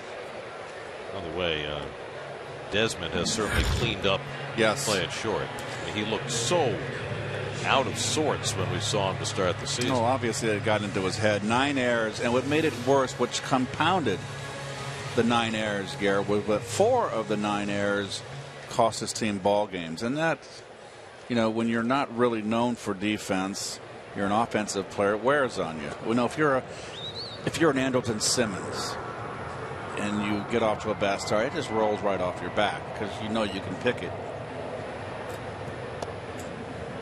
Did you ever have a defensive slump? No. No such thing. No such thing, Garrett. For like a normal human being, or for you? For me. Oh. Dylan G has his first hit of the year as he bounces one past Escobar. And the Mets have their 4th hit of the day. But I'm serious. I don't believe there's such a thing as a defensive slump.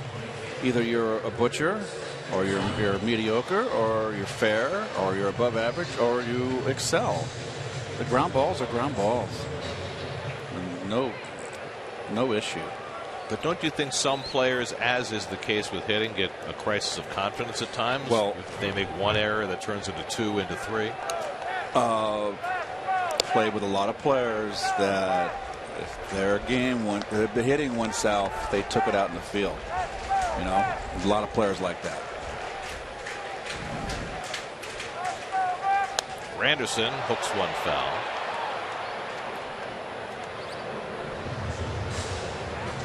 Curtis had a base hit back in the first, a hard line drive to right, popped up to short in the third. Pfister working ahead all afternoon. They're playing behind G at first base, figuring he's not going anywhere. And the curveball in the dirt, 1 and 2.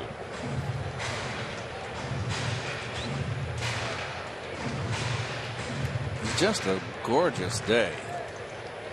Isn't it nice not to be in a top coat, gloves? It's been very chilly the last few nights, but hopefully last night was the last of the chilly early season nights.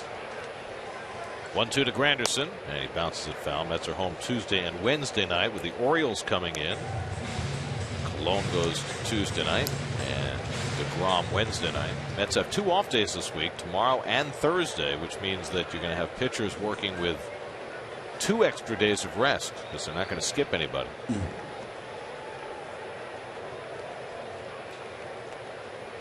Another curveball wraps around the plate. It's 2-2. So Pfister breaking out that curve, 3rd time around the batting order. There. Orioles fan. Orioles last year's American League East champs, stumbling along right now. I never cared for the multicolored Oriole hat. I liked them when they were black, and then they had that the full bird on. Remember the full Oriole? You like the real bird as opposed to the cartoon bird? Yes. I like the cartoon bird. Not the ornithologically correct one. G gets set to run. 3-2 to Granderson. And he pulls one foul. Let's look at the 5th inning recap brought to you by Dodge. Again, it's been all pitching. It's been the story throughout this series. Dylan G gave up a scratch run in the first. Pfister's held the Mets in check. 1-0 as we play the 5th. Long turn at bat for Granderson. He's about to see his 8th pitch from Pfister. And he drills that one down the right field line. Foul. So Granderson has been hitting so many balls to left and center field this year. Really in pull mode today. Well, it's a guy you can pull, and you got to be careful because he's a sinker baller, and you can roll it over. He's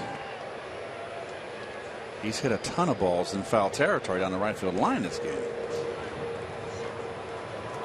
Curtis has hit 1 home run this year. That came back in his old haunts at Yankee Stadium.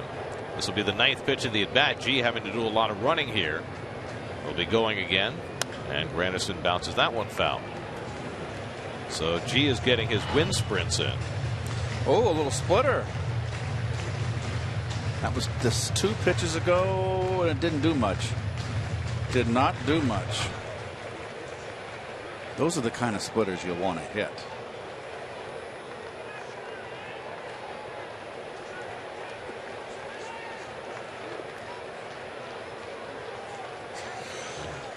G getting set to run again. He's getting a little winded. Got his hands on his hips now. 10th pitch of the at bat, a curveball that strikes out Granderson to end the inning. Third strikeout for Pfister. He threw him a steady diet of junk during that at bat, and he winds up striking out Granderson on the curveball. After 5, Nats 1, Mets nothing. That's the best one he's thrown the whole game.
There are your city probables for the 2-game series against the Orioles. Bartolo Colon against a struggling Bud Norris Tuesday night. Jacob deGrom against a resurgent Ubaldo Jimenez Wednesday night.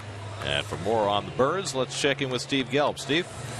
Gary, Adam Jones has made the All-Star game the last 3 years, but it's possible he's getting better. Coming off perhaps the best month of his career this past April. Hit 400, 5 home runs, 19 RBIs. Coming into today, his .373 batting average, it led the American League. And one thing that he's done that maybe has made his offensive game almost flawless is he's cut down on the strikeouts and up the walks a little bit. Coming into this season, he was averaging pretty much 5 strikeouts per walk. This year, it's almost half. Limited amount of time, but he's cut that part out of his game so far. And a terrific center fielder to boot. Nice matchup between him and Lagares in this upcoming series. One thing about the Orioles, though, last year they got, I think, better than expected pitching from a lot of not necessarily big names. Their ERA is a full run per game higher this year than it was for the full season last year. Ian Desmond grounds one foul, and that's going to be their concern going forward. I think Baltimore is going to be okay. When it gets down to September, they're going to be right there in the thick.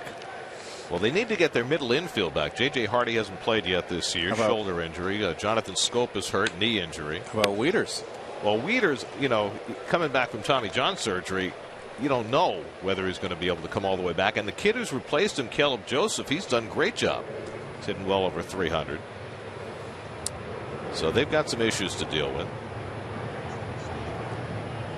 1-1 to Desmond, who doubled his last time up. The back end of their bullpen has been fantastic. Zach Britton and the briefly former Met Darren O'Day. But the rest of their bullpen has been a huge problem. So they won 96 games last year. They had a great season. They had and just ran into the Royals, took care of them quick. 4 straight. Jeez. In the LCS. Stunning. And the first 2 were in Baltimore. And the curveball stays high, 3-2 to Desmond. The Mets finish up their homestand with the Orioles, and then they head to Philadelphia and Chicago on their next road trip. And that's too high, ball 4, and that's the 4th walk of the day issued by Dylan G. This one comes leading off the 6th. Let's check in with the studio. Jonas Schwartz has a game break brought to you by Honda.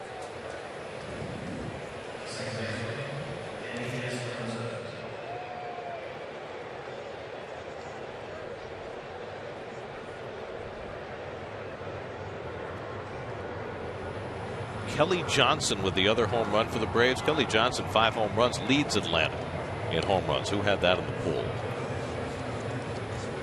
He got hot after he left here. Not even a full-time player. The guy they traded away, Evan Gattis, just hit another home run today for the Astros, who are going for their 10th straight win.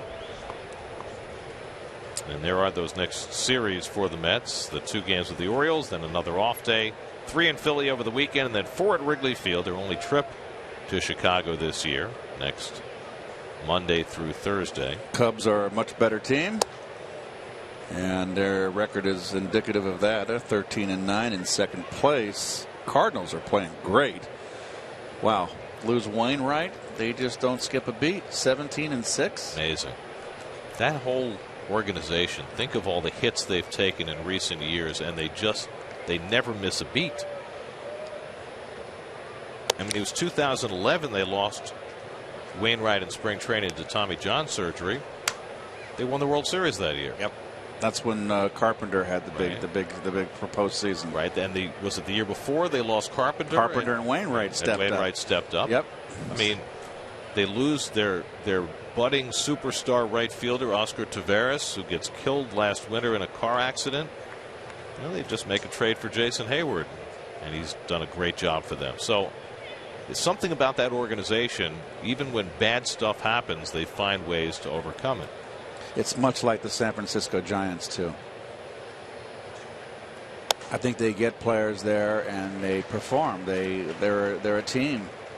They work together, and there's a winning formula there. I mean, St. Louis is a great place to play. Matt Carpenter's off to a great start. Matt Holliday is off to a great start. And the big bear over at first base, Adams. All the Mats. G struggling with his control now. He's already walked 4. His first 4-walk game since last August.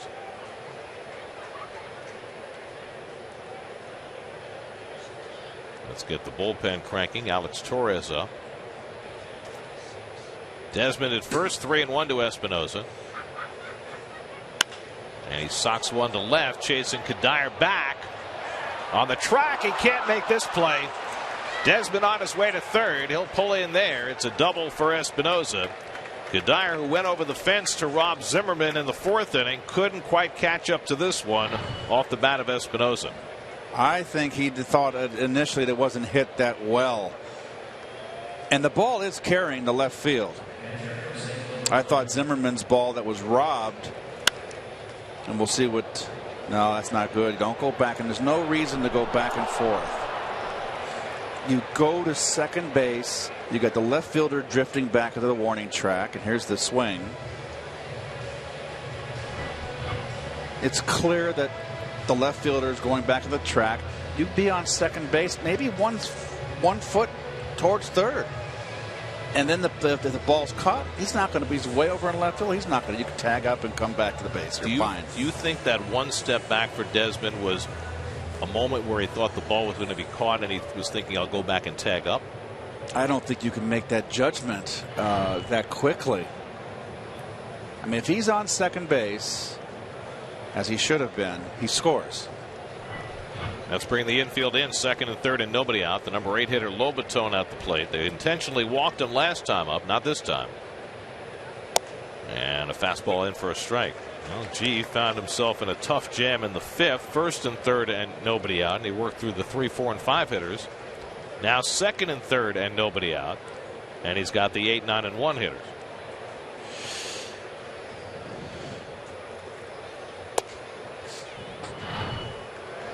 Well, watch Desmond here. There's the. You might be right, Garrett, but that's the wrong decision. Now he's stuck nowhere. No way you can score. Ball like that, you got to be on second base.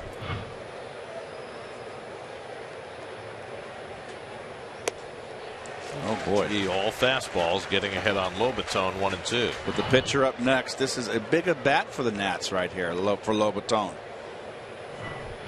That's dropped the middle infielders back. They had him in at the start of the at bat. Interesting. Dropped him back after the first strike.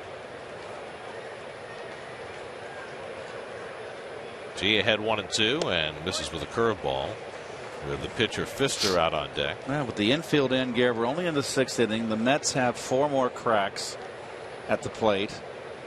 You know, base hit with the infield in. It's a 3-run game. I would concede a run here. Problem sometimes with conceding a run, if you get a ground ball to the right side, they get a run and they get the runner to third. I hear you. I hear you loud and clear. But you got the pitcher up next. Right, that's true. 3-2 to Lobaton. This is a guy G's got to get. Good cut. Your People's United Bank starting pitchers. As usual in this series, a very small number in that run column. That's lost a 1-0 game last night. They're down 1-0 in the 6th today. Nats, though, poised to try to add. 3-2. And that's inside, ball 4. Walk number 5 for Dylan G, and that's going to be the end of his day. Terry Collins going to come out and get him after 5 innings plus. And Alex Torres is going to walk into this mess. Bases loaded, nobody out. Mets down 1-0 in the 6th. G out, Torres in. We'll be right back to Citi Field.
Last time out in Miami, 94 pitches in 5 innings plus 5 walks, one of those intentional.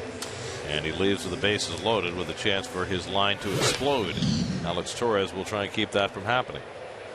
Well, Torres has done a pretty doggone good job since the big guy Blevins went down. He's taken over the role as the #1 lefty out of the pen. I tell you what, that was just a terrific piece of hitting. The home run he gave up in Miami to Ichiro. I thought it was a good pitch.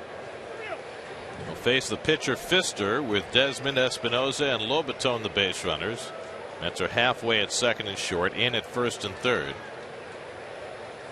And Pfister swings at the high fastball. Torres' last outing was night before last in Matt Harvey started, and he gave up a couple of hard hit balls. Ugla had a base hit, and then Tyler Moore hit one to the fence that was caught. Art Span waiting on deck.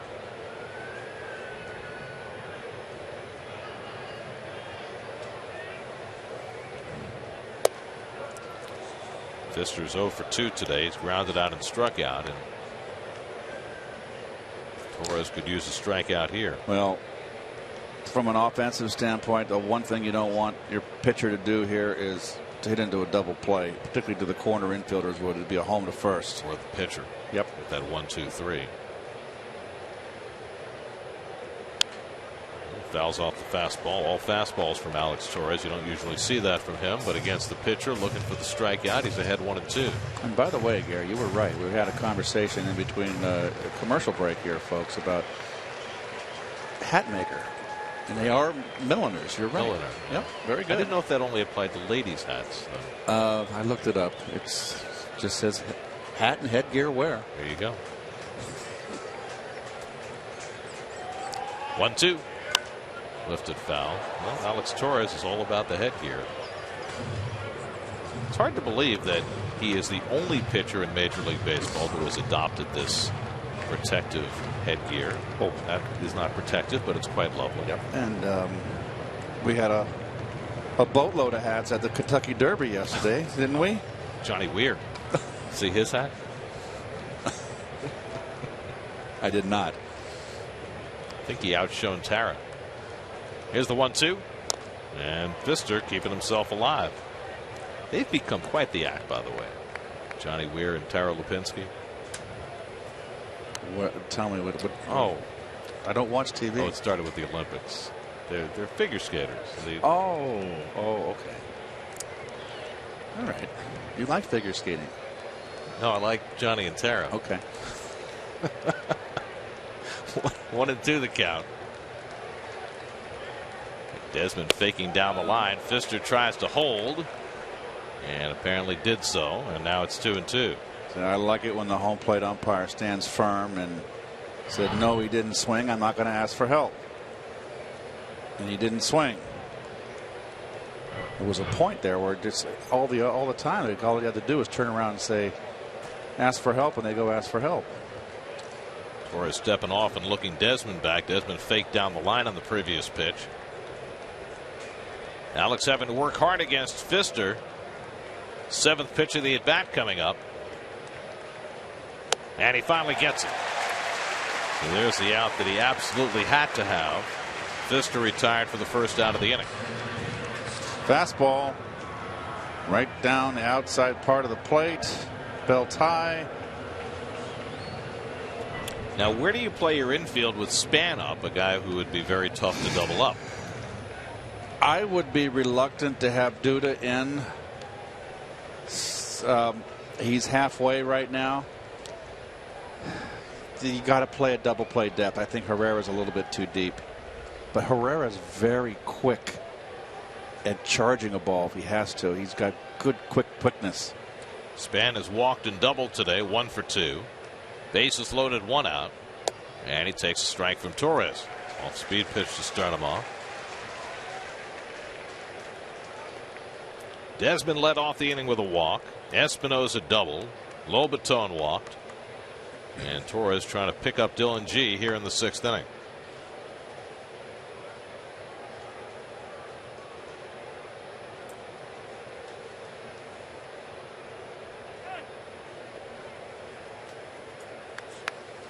Well, it's obvious here. This is a critical juncture of the game. 1 base hit, and this game is kind of gives the Nats some breathing room.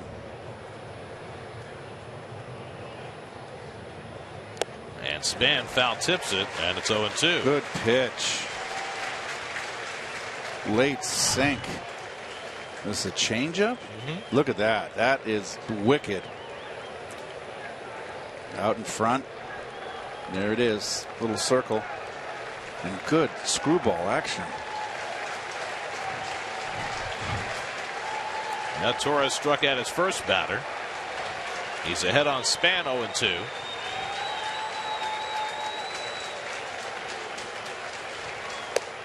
Fastball a little bit high. 1-2. A little bit outside.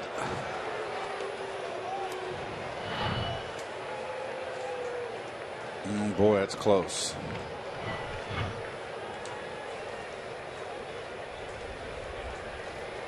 Yunel Escobar waiting on deck.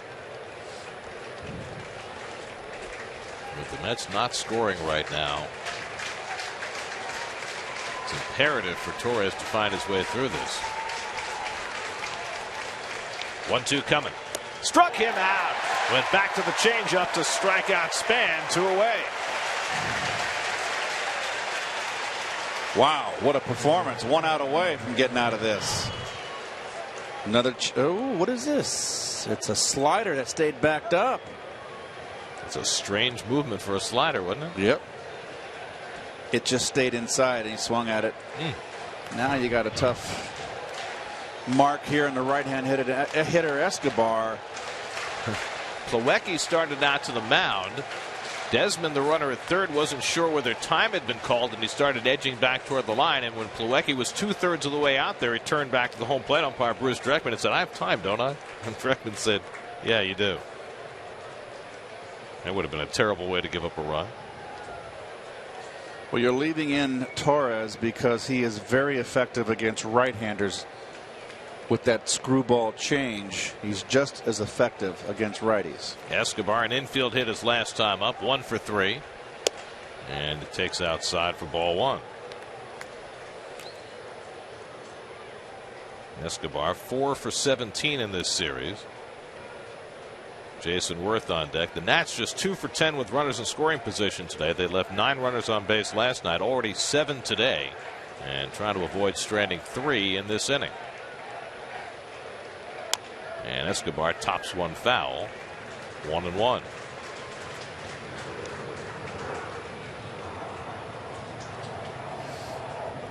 Alex Torres acquired on the eve of the season. Same day the Mets got Jerry Blevins. They lost Josh Edgin for the season to Tommy John surgery. Their other lefties were struggling.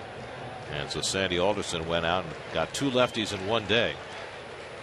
Blevins was terrific till he broke his arm. And Torres filling the void.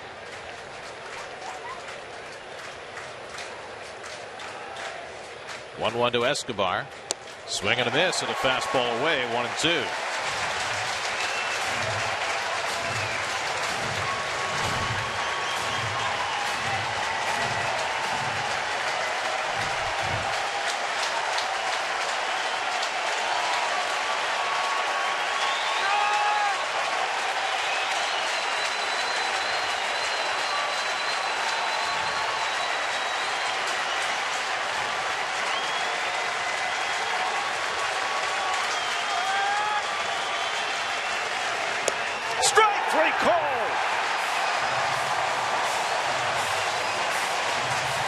Alex Torres comes in with the bases loaded and nobody out and strikes out 3 in a row. Wow. A save in the 6th inning.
Juan Lagares leads off the home 6th inning for New York. That's got a big boost out of Alex Torres. Let's see if they can ride that. Pfister gets ahead on Lagares 0-2. Juan already 2 for 2 today. A bunt single in the first and then a base hit up the middle in the third. 7 for 14 in this series, up to 327 on the year. Pfister's given up 4 hits, struck out 3. And Lagares punches one foul.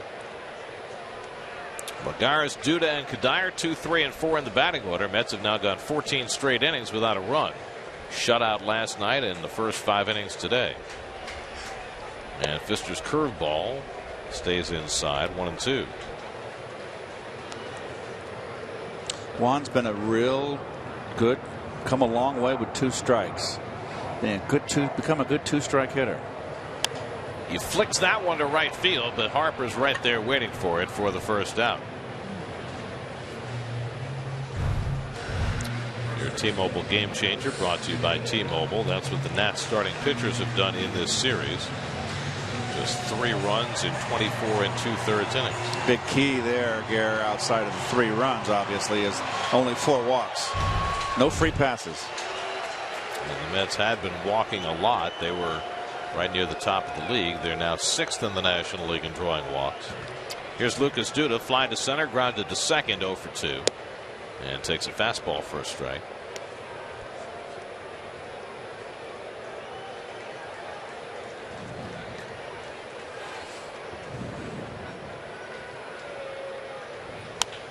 Hits this one out to right. Harper near the edge of the track. Back to get it for the second out. You know what I noticed, Gare, just in this 4-game series, which is nice, and I know I didn't do the game last night.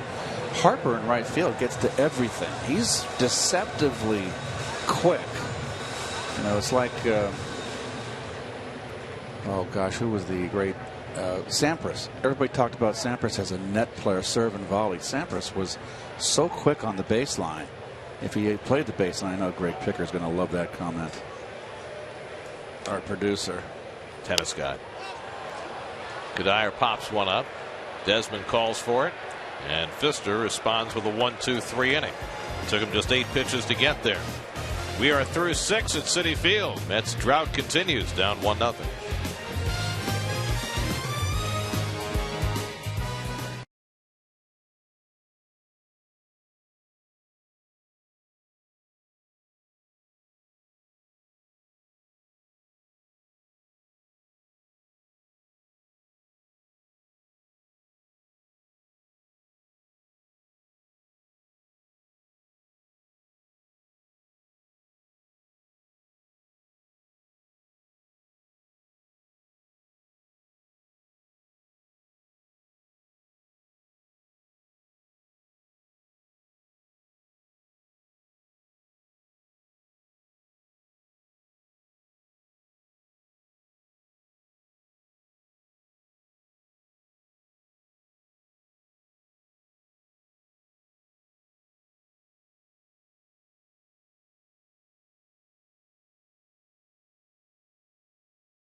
Look at how Mets players, past and present, deal with the constant pressure of playing in the New York spotlight on Mets Insider, presented by W.B. Mason today after the postgame, only on SNY.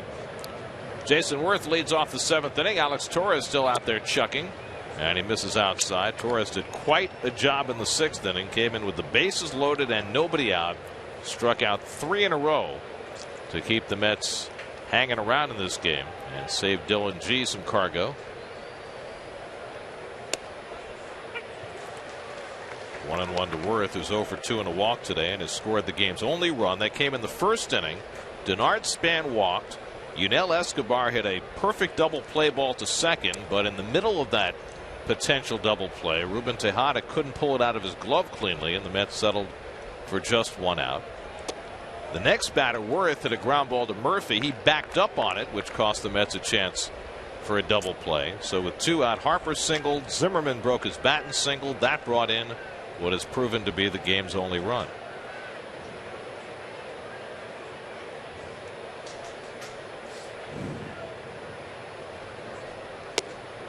And the changeup misses to Worth, 3-1.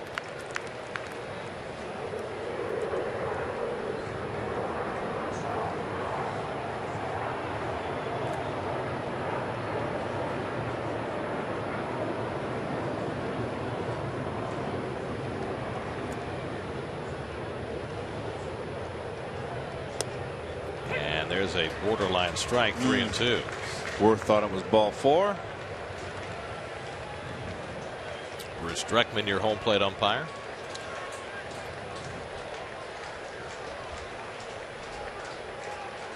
Three and 2 to Worth, leading off the 7th. And he fouls away the fastball.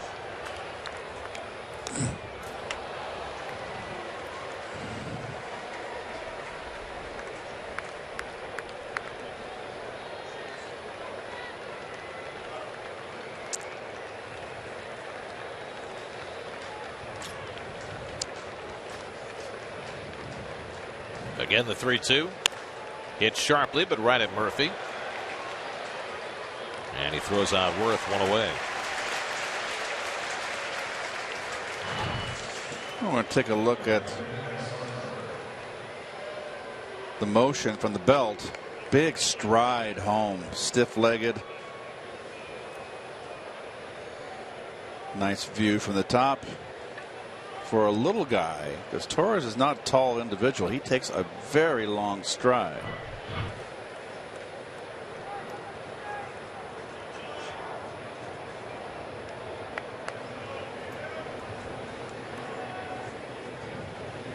Alex is listed at 5'10", 185. Here's Bryce Harper, 1 for 3 on the day, and trying to bunt. That's we're not in an extreme shift against Harper, but Murphy was back a couple of steps at third, and Harper trying to lay one down.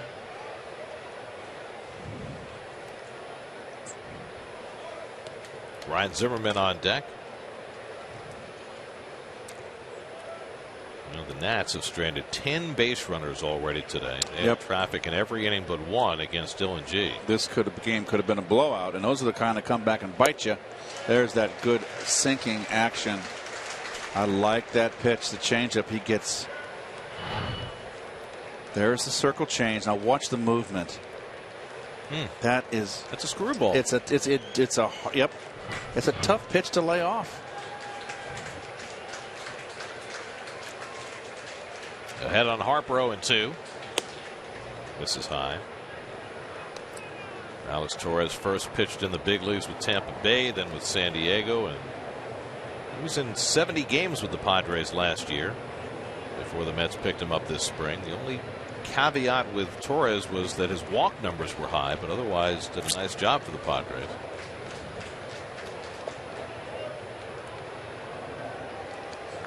So far, the walks have not been a huge concern, at least not with the Mets.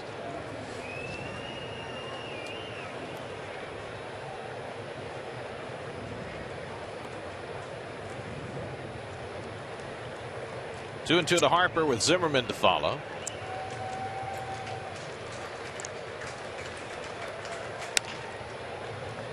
Herrera right in front of it. Throws out Harper, 2 away. 5 up and 5 down for Alex Torres. Tuesday night, the Mets welcome in the Orioles for the opener of a 2-game series. Bartolo Colon tries again for his 5th win against Bud Norris. Our coverage begins at 6 o'clock on Tuesday night right here on SNY. Mets have a trip to Baltimore also later in the year. Yes. So it's one of those 2-2 deals like they have with Toronto. Yeah, but Toronto's unique that we played 4 in a row. 4 in a row. 2 here, 2 up there. What they did with the Yankees last year. It's going to be another late flight to Atlanta. Zimmerman drills one to center, but it stays up for Lagares. Side retired. 6 up and 6 down for Alex Torres in relief. 7th inning stretch. Still 1-0 Washington.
The Nats did not score in the 5th or 6th innings, but they had every chance to do so. 1st and 3rd and nobody out in the 5th. And then G went to work. That's the one right there, 3-0, that Harper wishes he had back. And goes upstairs to get Zimmerman. And there's the reaction. Then in the 6th inning, 2 walks and a double, loaded the bases with nobody out, but Alex Torres came in, and what a job he did. Well, 3 straight. We got the pitcher, Pfister. Called 3rd strike, fastball in, and there's you're bailing out of your starter right there. That was a terrific job by Alex today. Well, I kept the Mets in touch in this game at a time when their offense is really struggling. The Mets had not been shut out this season until last night, and they've been shut out for the first 6 innings today. Big crowd on a family Sunday, up and stretching and hoping for something to cheer about.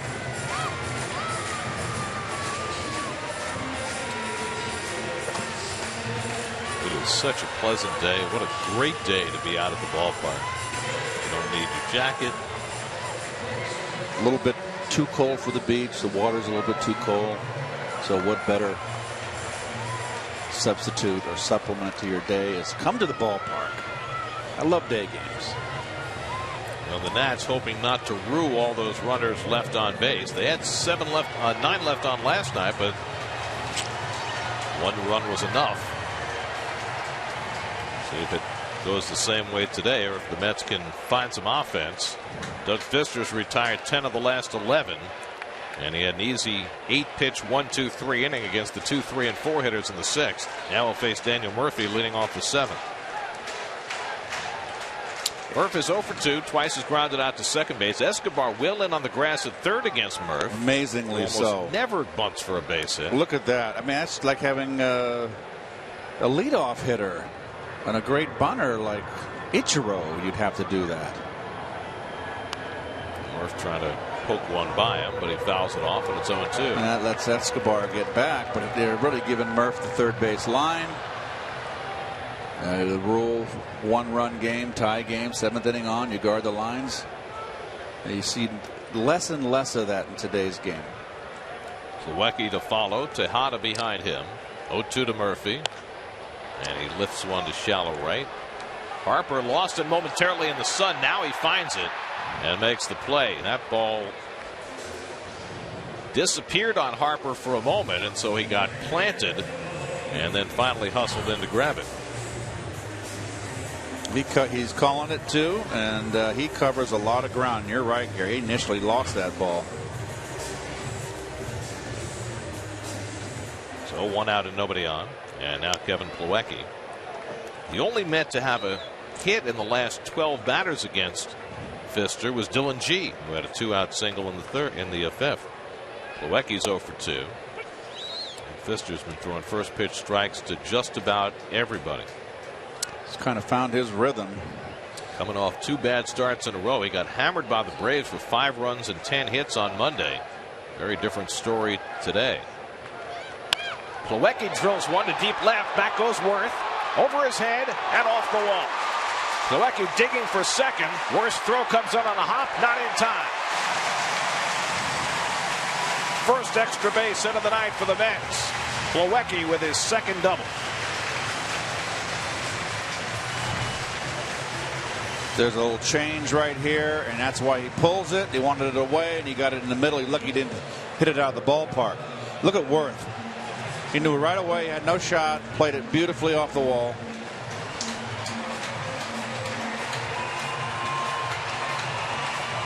And that's going to be all for Doug Pfister. Pfister's looking at Matt Williams like, what are you doing? 89 pitches, pitching very effectively until that double by Plawecki, and Matt Williams has taken the ball after 6 1/3. Boy. Tanner Roark will come out of the bullpen for Washington. So Pfister gets what looks like an early hook in a 1-0 game in the 7th. We'll be right back to Citi Field.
Tanner Roark comes out of the bullpen for the Nats to face Ruben Tejada. Tying run at second, 1 out in the 7th. And the breaking ball from Roark in for a strike. Roark was one of the starters last year, and when they acquired Max Scherzer, 15-10 last year, and he got put in the bullpen. Well, Doug Pfister is normally the most even-tempered guy around, but he looked startled, maybe even flabbergasted that Matt Williams came to get him. Roark gets ahead on Tejada 0-2. He glared at him and didn't move, and watched him walk out of the dugout all the way to the mound. There was no exchanges, but clearly he wanted to stay in the game. It's like, geez, Skip, I'm throwing a shut piece here. 6 in the third innings, no walks, 5 hits, 3 strikeouts, 89 pitches, and done. 3 sliders in a row from Roark, 1 and 2 to Tejada. Ruben today has popped up and flied out 0 for 2. The number 8 hitter Dilson Herrera on deck, and then the pitcher's spot, Neuenhuis with a helmet on. 1-2 coming to Tejada, and Lobaton has to block that one. 2-2. Roark had a tremendous year last year. Not only the 15 wins, but the 2.85 ERA. And look at the walks to innings pitched. That's outstanding. Not a big strikeout guy, more of a sinker baller. Last year, just 1.8 walks per 9 innings. Plawecki at second after his double. Knocked Pfister out of the game. And Tejada working a good at bat here. It goes from 0-2 to 3-2. He's going to throw one too many sliders here. Well, Alex Torres, a perfect 2 innings of work. What a job he did.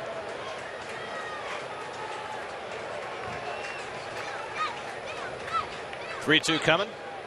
Breaking ball fouled off. Hanger stayed in.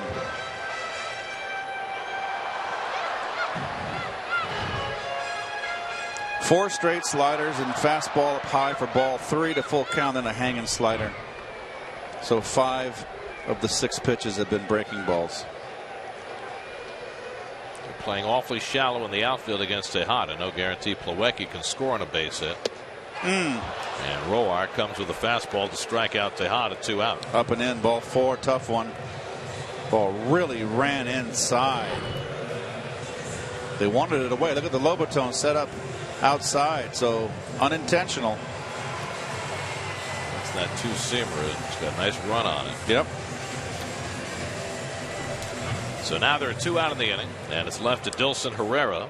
0 for 2 today, 1 for 9 since his call up, and looking to get a tying run home from second base. And they're playing as shallow against Herrera as they played against Tejada. That could prove to be a mistake for the Nats. Herrera's got pop. Flies one out to right field, chasing Harper back, but he's there to make the catch. Side retire. So they pull Pfister. Roark comes in and gets a couple of outs after 7. Still 1-0 Washington.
Rangers get set for game 3. Tied 1-1 in their series with the Caps. Everything from around baseball and an interview with American Pharoah. No, only kidding. Well, it's that commercial with the gal and the horse that talks. Doug Fister getting a little bit of an explanation from his pitching coach Steve McCatty, perhaps, on why he was taken out of the game after 6 1/3. He's not looking all that thrilled about it. But Roark got the job done behind him, and the Mets have now failed to score for 16 straight innings. Ian Desmond leads off against the new Met pitcher Eric Goodell as we start the 8th. Well, Goodell has done a nice job. He's kind of snuck his way through here. I mean, look at the numbers right there. Pitched in the opening game of the series, went an inning and a third, gave up 2 hits and a walk, but no runs. And Desmond drills one to left. Kadire got a late start, and it's over his head. Desmond on his way to second. Kadire's throw coming in, not in time. And Desmond has his second double of the day. Well, and it appears his bat has woken up. And this ball right here is a breaking ball, and Kadire had no shot on this one. This was short hops the wall. This is just ripped. Well, didn't short hop the wall, but one hop the wall, to be precise. There was a hop in there.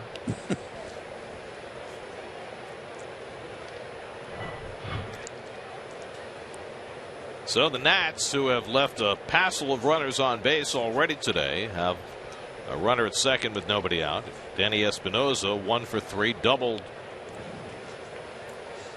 off Kadire's glove his last time up. He's got to pull the ball here. Big run out there.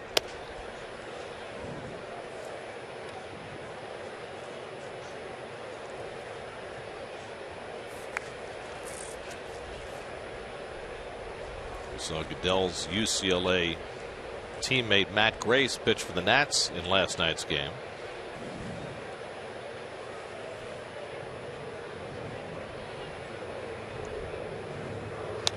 Espinosa yanks one foul, and it's 1-1. Dylan G went 5 innings plus, despite giving up 6 hits and 5 walks. Got charged with only 1 run. Alex Torres bailed him out in the 6th and pitched a perfect 7th as well. And now Goodell trying to hold the fort in the 8th. Desmond, who was 0 for 29 going into last night. 2 singles last night, 2 doubles today.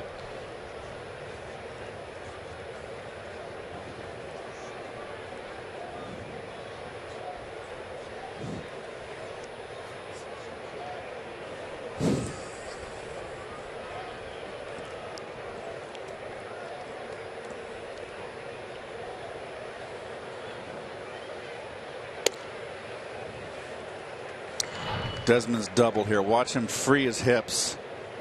Hanging breaking ball. It was down but didn't get it away enough. And it's all about rotation. Off your back leg and your hips have got to rotate. That supplies a lot of the power.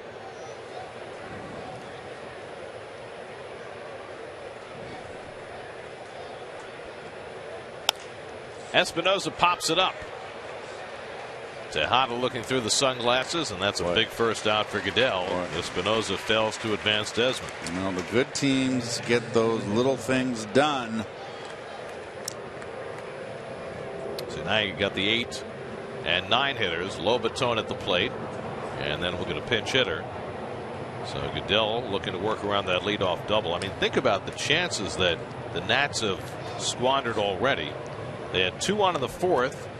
And they didn't score. They had 1st and 3rd and nobody out in the 5th. They didn't score. They had the bases loaded and nobody out in the 6th. And they didn't score.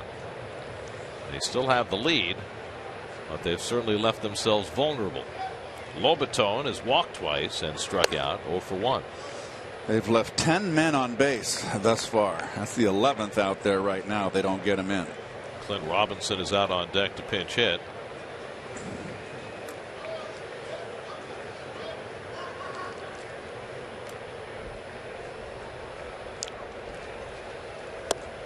Goodell throws one by Lobaton, 1-1.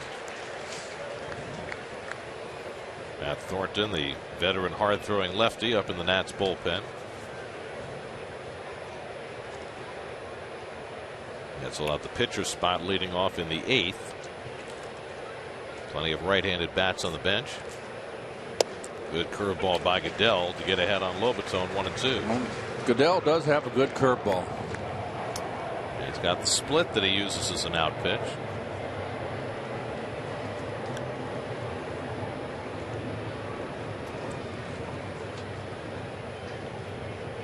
Trying to take care of Lobaton, journeyman backup catcher, lifetime .230 hitter. Popped up, and that'll come back out of play. Lobaton started with San Diego, played for Tampa Bay, second year with Washington. 30-year-old backup to Wilson Ramos.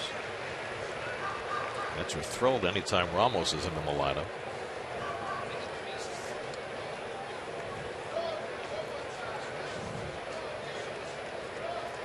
One-two from Goodell, and that just missed.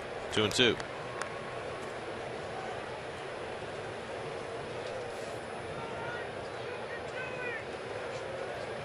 Sean Gilmartin standing around, glove off in the Mets bullpen.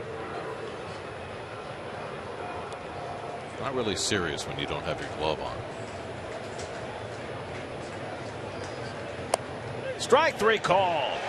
96 on the black from Goodell to get Lobaton for the second out.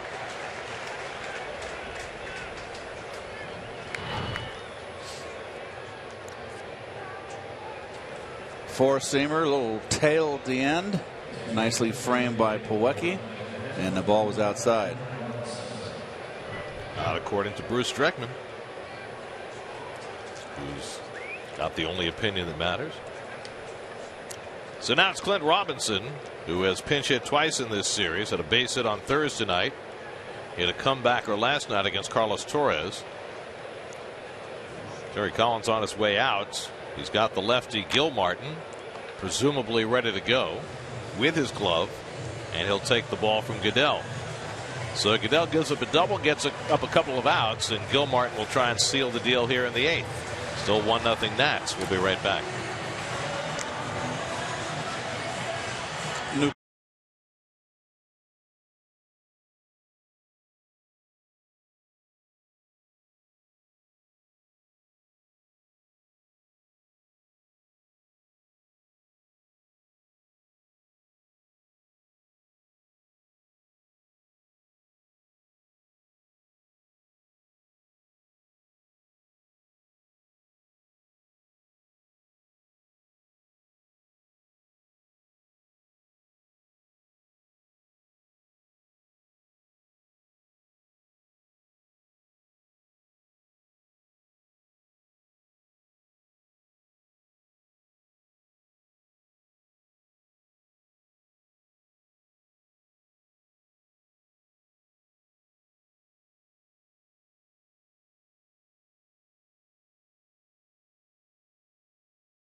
Sean Gilmartin comes on for the Mets. Matt Williams responds with a right-hand pinch hitter, Tyler Moore, and the Mets respond by intentionally walking Moore.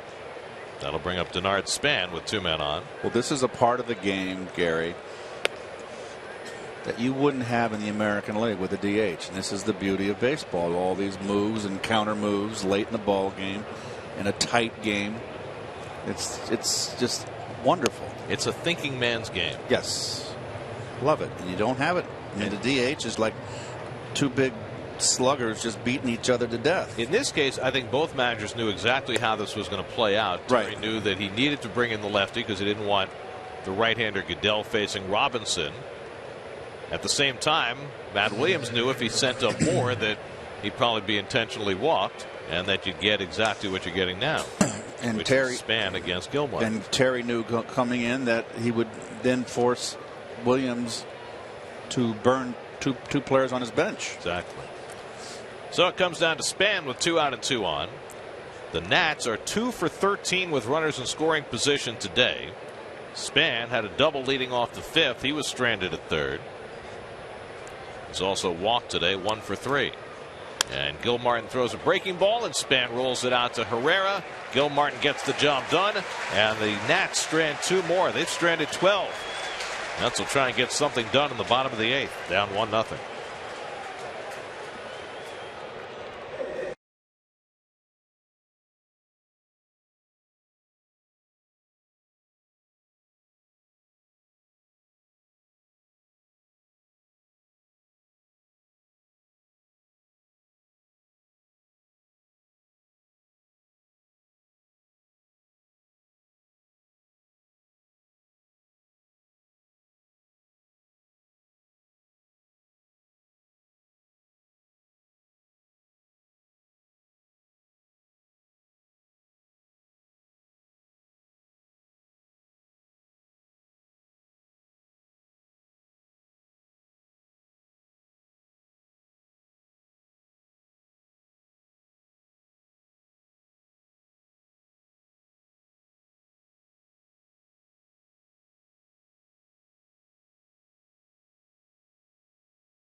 Visit them on the web at searchmercedes.com.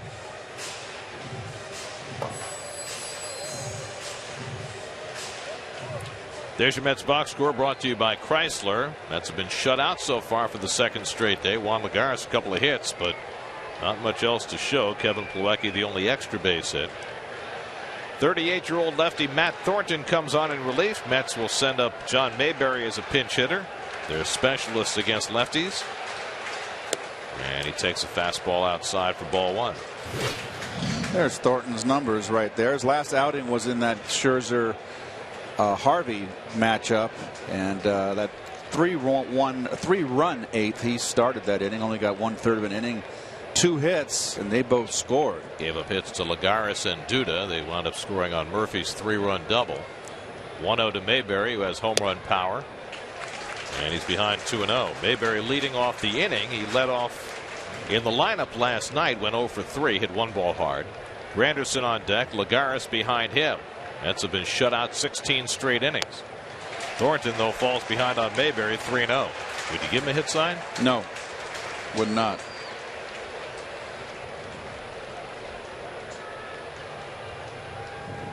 And it's well outside for ball 4. Wow. So a 4-pitch walk by the veteran left-hander puts the tying run on base. It's only the 2nd time all day the Mets have had the leadoff man on. And now Granderson comes up against the lefty. Would you bunt here? No. I agree. Steve McCatty is going to come out and have a chat with the veteran, and it's just something you don't want to do. You just don't want to have a leadoff walk. Leadoff walks find a way to score. Aaron Barrett up in the bullpen. Jerry's Familia up in the Mets bullpen. Well, this is an off-played matchup. You know, Thornton had all those years with the White Sox and Granderson in the American League. So Curtis has had 26 at bats against Matt Thornton, and Thornton has had his number. He's just 4 for 26 against him. So maybe based on that information, would that make you more likely to bunt? Well, not with the way the third baseman Escobar is playing. He's way in on the grass. Mayberry at first and nobody out. Lagares on deck. And the other thing that you know is that they're going to bring in Barrett to face Lagares, and Barrett looked overwhelming last night. Well, Thornton's thrown 5 pitches and missed with all of them. He's got to mix in a strike, doesn't he? And Granderson tops one off Thornton's glove. Espinosa makes the play in time as the tying run moves to second. Now the Nats are going to argue that the base runner Mayberry interfered with Espinosa, but they'll get no satisfaction.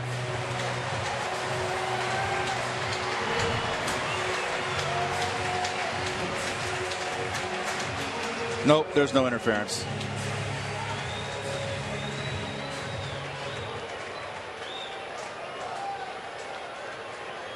Just did get the hustling Granderson.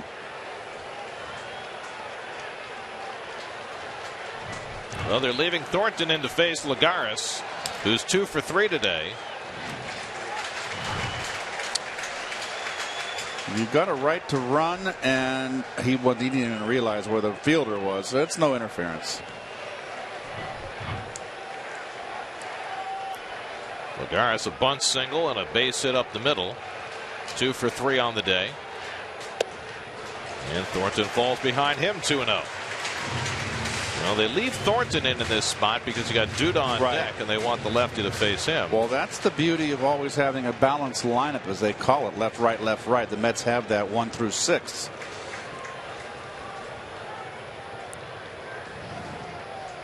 Lagares 7 for 15 in this series, but looking for his first RBI in these 4 games. And he lays off the slider, and it's 3-0. Boy, oh boy.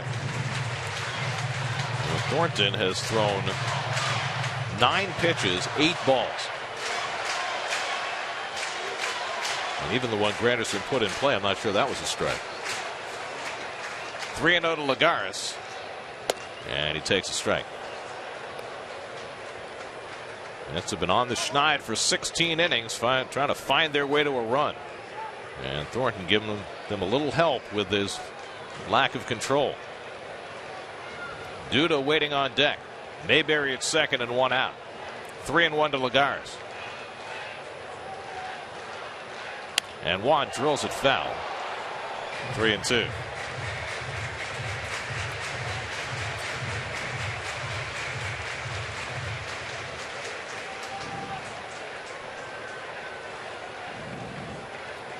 Lagares, a right field hitter. He got a great arm in right field in Harper. He's already thrown out a runner at the plate in this series. And there's another walk. So a terrific at bat for Lagares. Laid off a 3-2 changeup. 2 walks in the inning for Thornton. And the Mets have 2 on for Duda. Well, Duda had a base hit against Thornton on Friday night. And he'll face him here with the tying and lead runs on base. Look at those incredible numbers for Lucas, albeit in a small sample size, against left-hand pitching. Hey, you know what? You get around 115 at bats on lefties during this course of the season. That's a good sample. Well, he only had 20 hits all year against lefties last year. He's going to be there by the end of May the way he's going. Mayberry at second, Lagares at first with 1 out. Duda 0 for 3 today, 2 for 3 in his career against Matt Thornton. And it gets away from Lobaton, and the runners move up.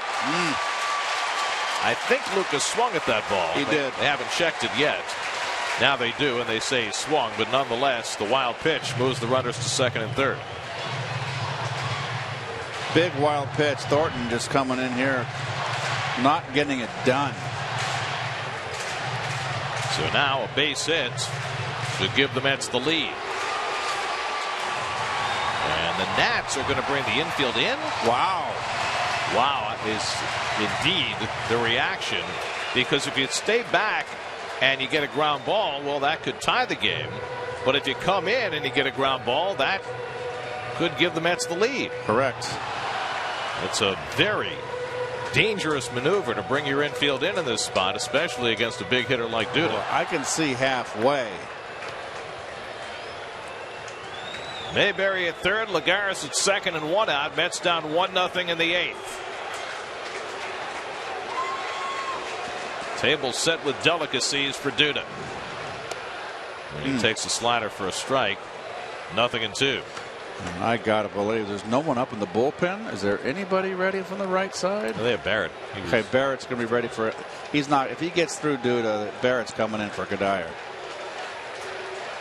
Thornton ahead 0-2. And Lucas lays off. Lobaton knocks that one down. 1-2.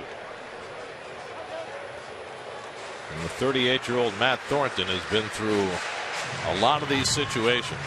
Guy's always had a great arm, but he has come without his best control today. 2 walks, 1 wild pitch, almost another one.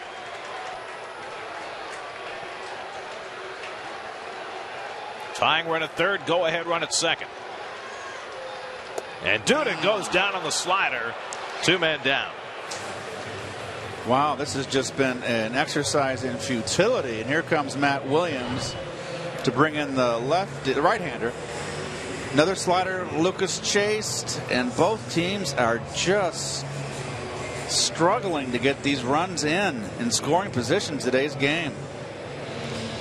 So Thornton walks a couple, but strikes out Duda, and he'll leave. Aaron Barrett will come in to face Kadire when we come back.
Aaron Barrett comes in to try and get a huge out in the 8th inning. 3rd appearance in this series. Both first 2 previous were 2/3 of an inning. 2 in scoring position for Kadire, who's 0 for 3 today. Ooh. And Michael takes a slider for a strike. Got a nice hook. Kadire saved a run when he pulled back Zimmerman's potential home run. Now trying to get the Mets on the board in the bottom of the 8th, down 1-0. 2 for 13 in this series. Barrett comes inside 1-1. This is Barrett's inning to finish. Daniel Murphy on deck. Mayberry at third, he walked. Lagares at second, he walked. A wild pitch moved them up. 27-year-old Aaron Barrett facing Michael Kadire. Kadire tops one foul, 1-2.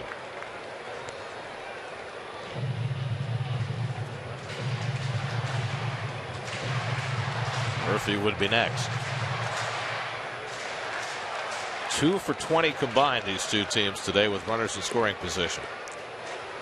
So far, their second straight 1-0 game. Kadire trying to change that.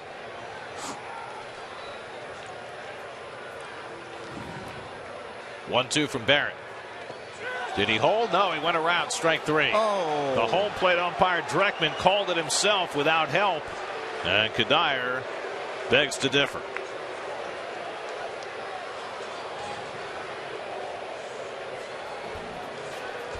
No. Barrett comes in, gets the strikeout. Mets have gone 17 straight innings without a run. And we go to the ninth at Citi Field with the Mets still down 1-0.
Years of saving you money. Cure Auto Insurance. Drive well.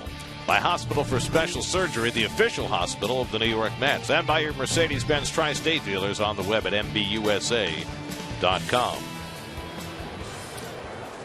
Jeurys Familia on to pitch the top of the ninth with the Mets down 1-0. Yunel Escobar leads off. 2, 3, and 4 in the Nats batting order, and Escobar rolls one out to Tejada at short. One pitch for Familia and one out in the top of the ninth. John Mayberry stays in left field.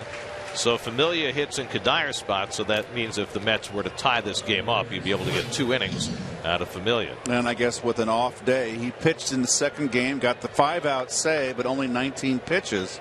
That was a couple days ago. Off day tomorrow. You only play 2 games against the Orioles on another off day. So getting them in there. He has been tremendous, Familia.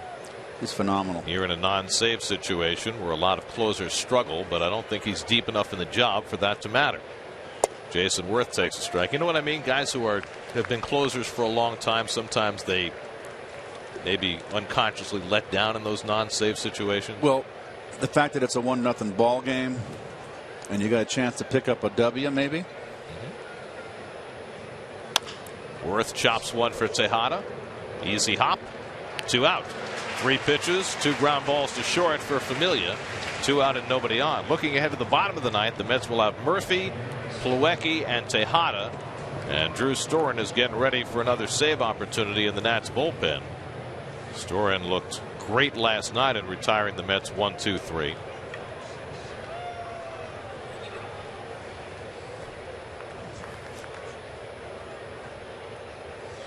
Here's Bryce Harper, is 1 for 4.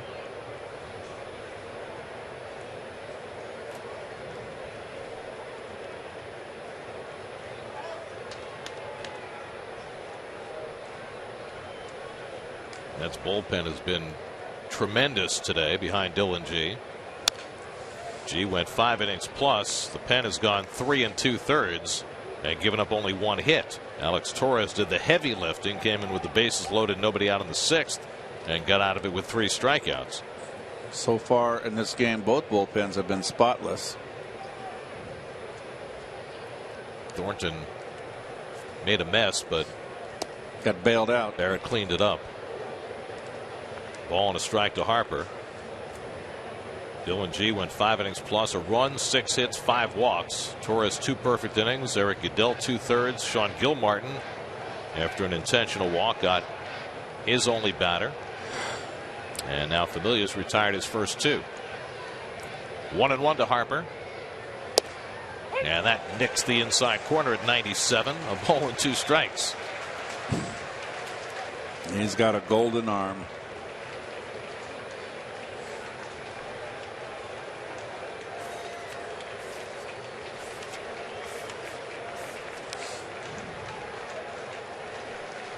Struck him out. Well, he made that look easy. 7 pitches, 1, 2, 3. Mets try to avoid getting shut out for the 2nd straight day.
The Brewers at 110. The first 15,000 fans will receive a Daniel Murphy magnet card, courtesy of Wise Snacks. After the game, kids 12 and under can run the bases in the Mr. Met Dash. For tickets, visit Mets.com/Family Sundays. When we're done here, it's WB Mason post-game live of all the interviews, the highlights, the post-game reaction right here on SNY after the game. Well, Mets try to avoid being shut out for the 2nd straight day. They'll take on Drew Storen, who knocked him down 1, 2, 3 in the 9th in last night's game. Daniel Murphy will lead off. Murphy 0 for 3 today. There's Storen, who picked up his 6th save of the year last night. As you see, the lefties have hit him this year. Murphy gets the first crack.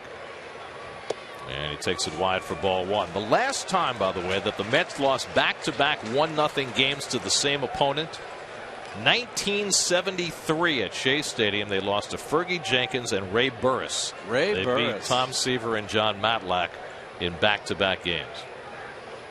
That's 42 years ago. Storen behind 2-0. Mets trying to avoid that fate today. Didn't Ray Burris pitch for the Mets? He did. Yes, he had a big curveball in the late 70s. I faced him in AAA with the Cubs then, with the Wichita Arrows, which was the AAA affiliate. Storen behind 2-0 on Murphy. And Murph grounds one down to Zimmerman. 1 out. The Mets had not been shut out this season until last night, when Gio Gonzalez and company turned the trick. Kevin Plawecki gave the Mets a chance in the 7th by drilling a double off the left field fence, but he was left stranded. It was the last man Doug Fister faced. Roark, Thornton, Barrett, and now Storen have held the Mets at bay from that point.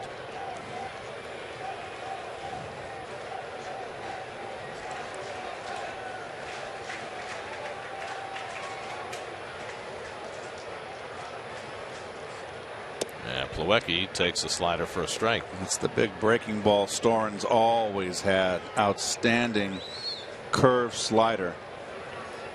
Kirk Neuenhuis is out on deck to pinch hit for Tejada. Mets have managed just 5 hits today, only 6 yesterday. Plawecki bounces it foul when it's 0-2. Well, the only run of this game came in the first inning. With 2 out, Ryan Zimmerman just got enough contact. 2 strikes on him, too. Slider out of the strike zone. And like a Phil Mickelson L wedge, placed it right there, right by the pin. Yeah, but Phil never breaks his wedge. Storen ahead 0-2 on Plawecki. And the breaking ball misses 1-2. Well, that base hit for Zimmerman came after the Mets twice were unable to turn double plays that kept that inning going. And the Nats cashed in, and that's been it. Strong pitching on both sides since. 1-2 to Plawecki. And Kevin pops it up. Escobar calling. 2 out. And so the Mets are down to their final out, in danger of being shut out for the 2nd straight day. Kirk Neuenhuis will try and pull it out of the fire. Neuenhuis batting for Tejada. It's been a rough go for Kirk, just 2 for 21 to start his season. If the Mets do not win this game, that would be 7 losses in 10 games since their 11-game winning streak. An off day tomorrow with the Orioles in here on Tuesday night.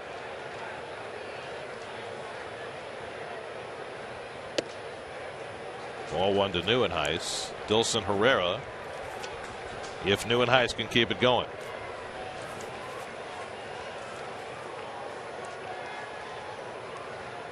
Neuenhuis 0 for 4 in his career against Storen.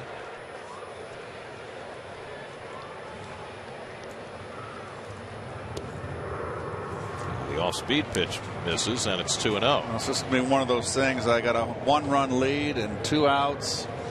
I want to keep the ball in the outside corner. If you want to try to hit a home run and tie it, then you go ahead and try to pull it. Neuenhuis has got that power. Lobaton staying outside. And Neuenhuis takes a rip. 2-1. Drew Storen, who re-inherited his closer's role late last year after Rafael Soriano faltered. And he looks like he is back to his top form from 3 years ago.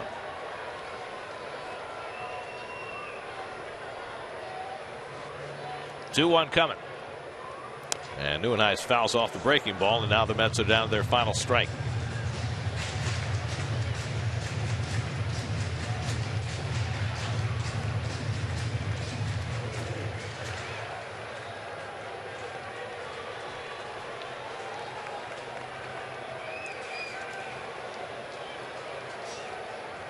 2-2 from Storin to Neuenhuis. Outside, 3-2.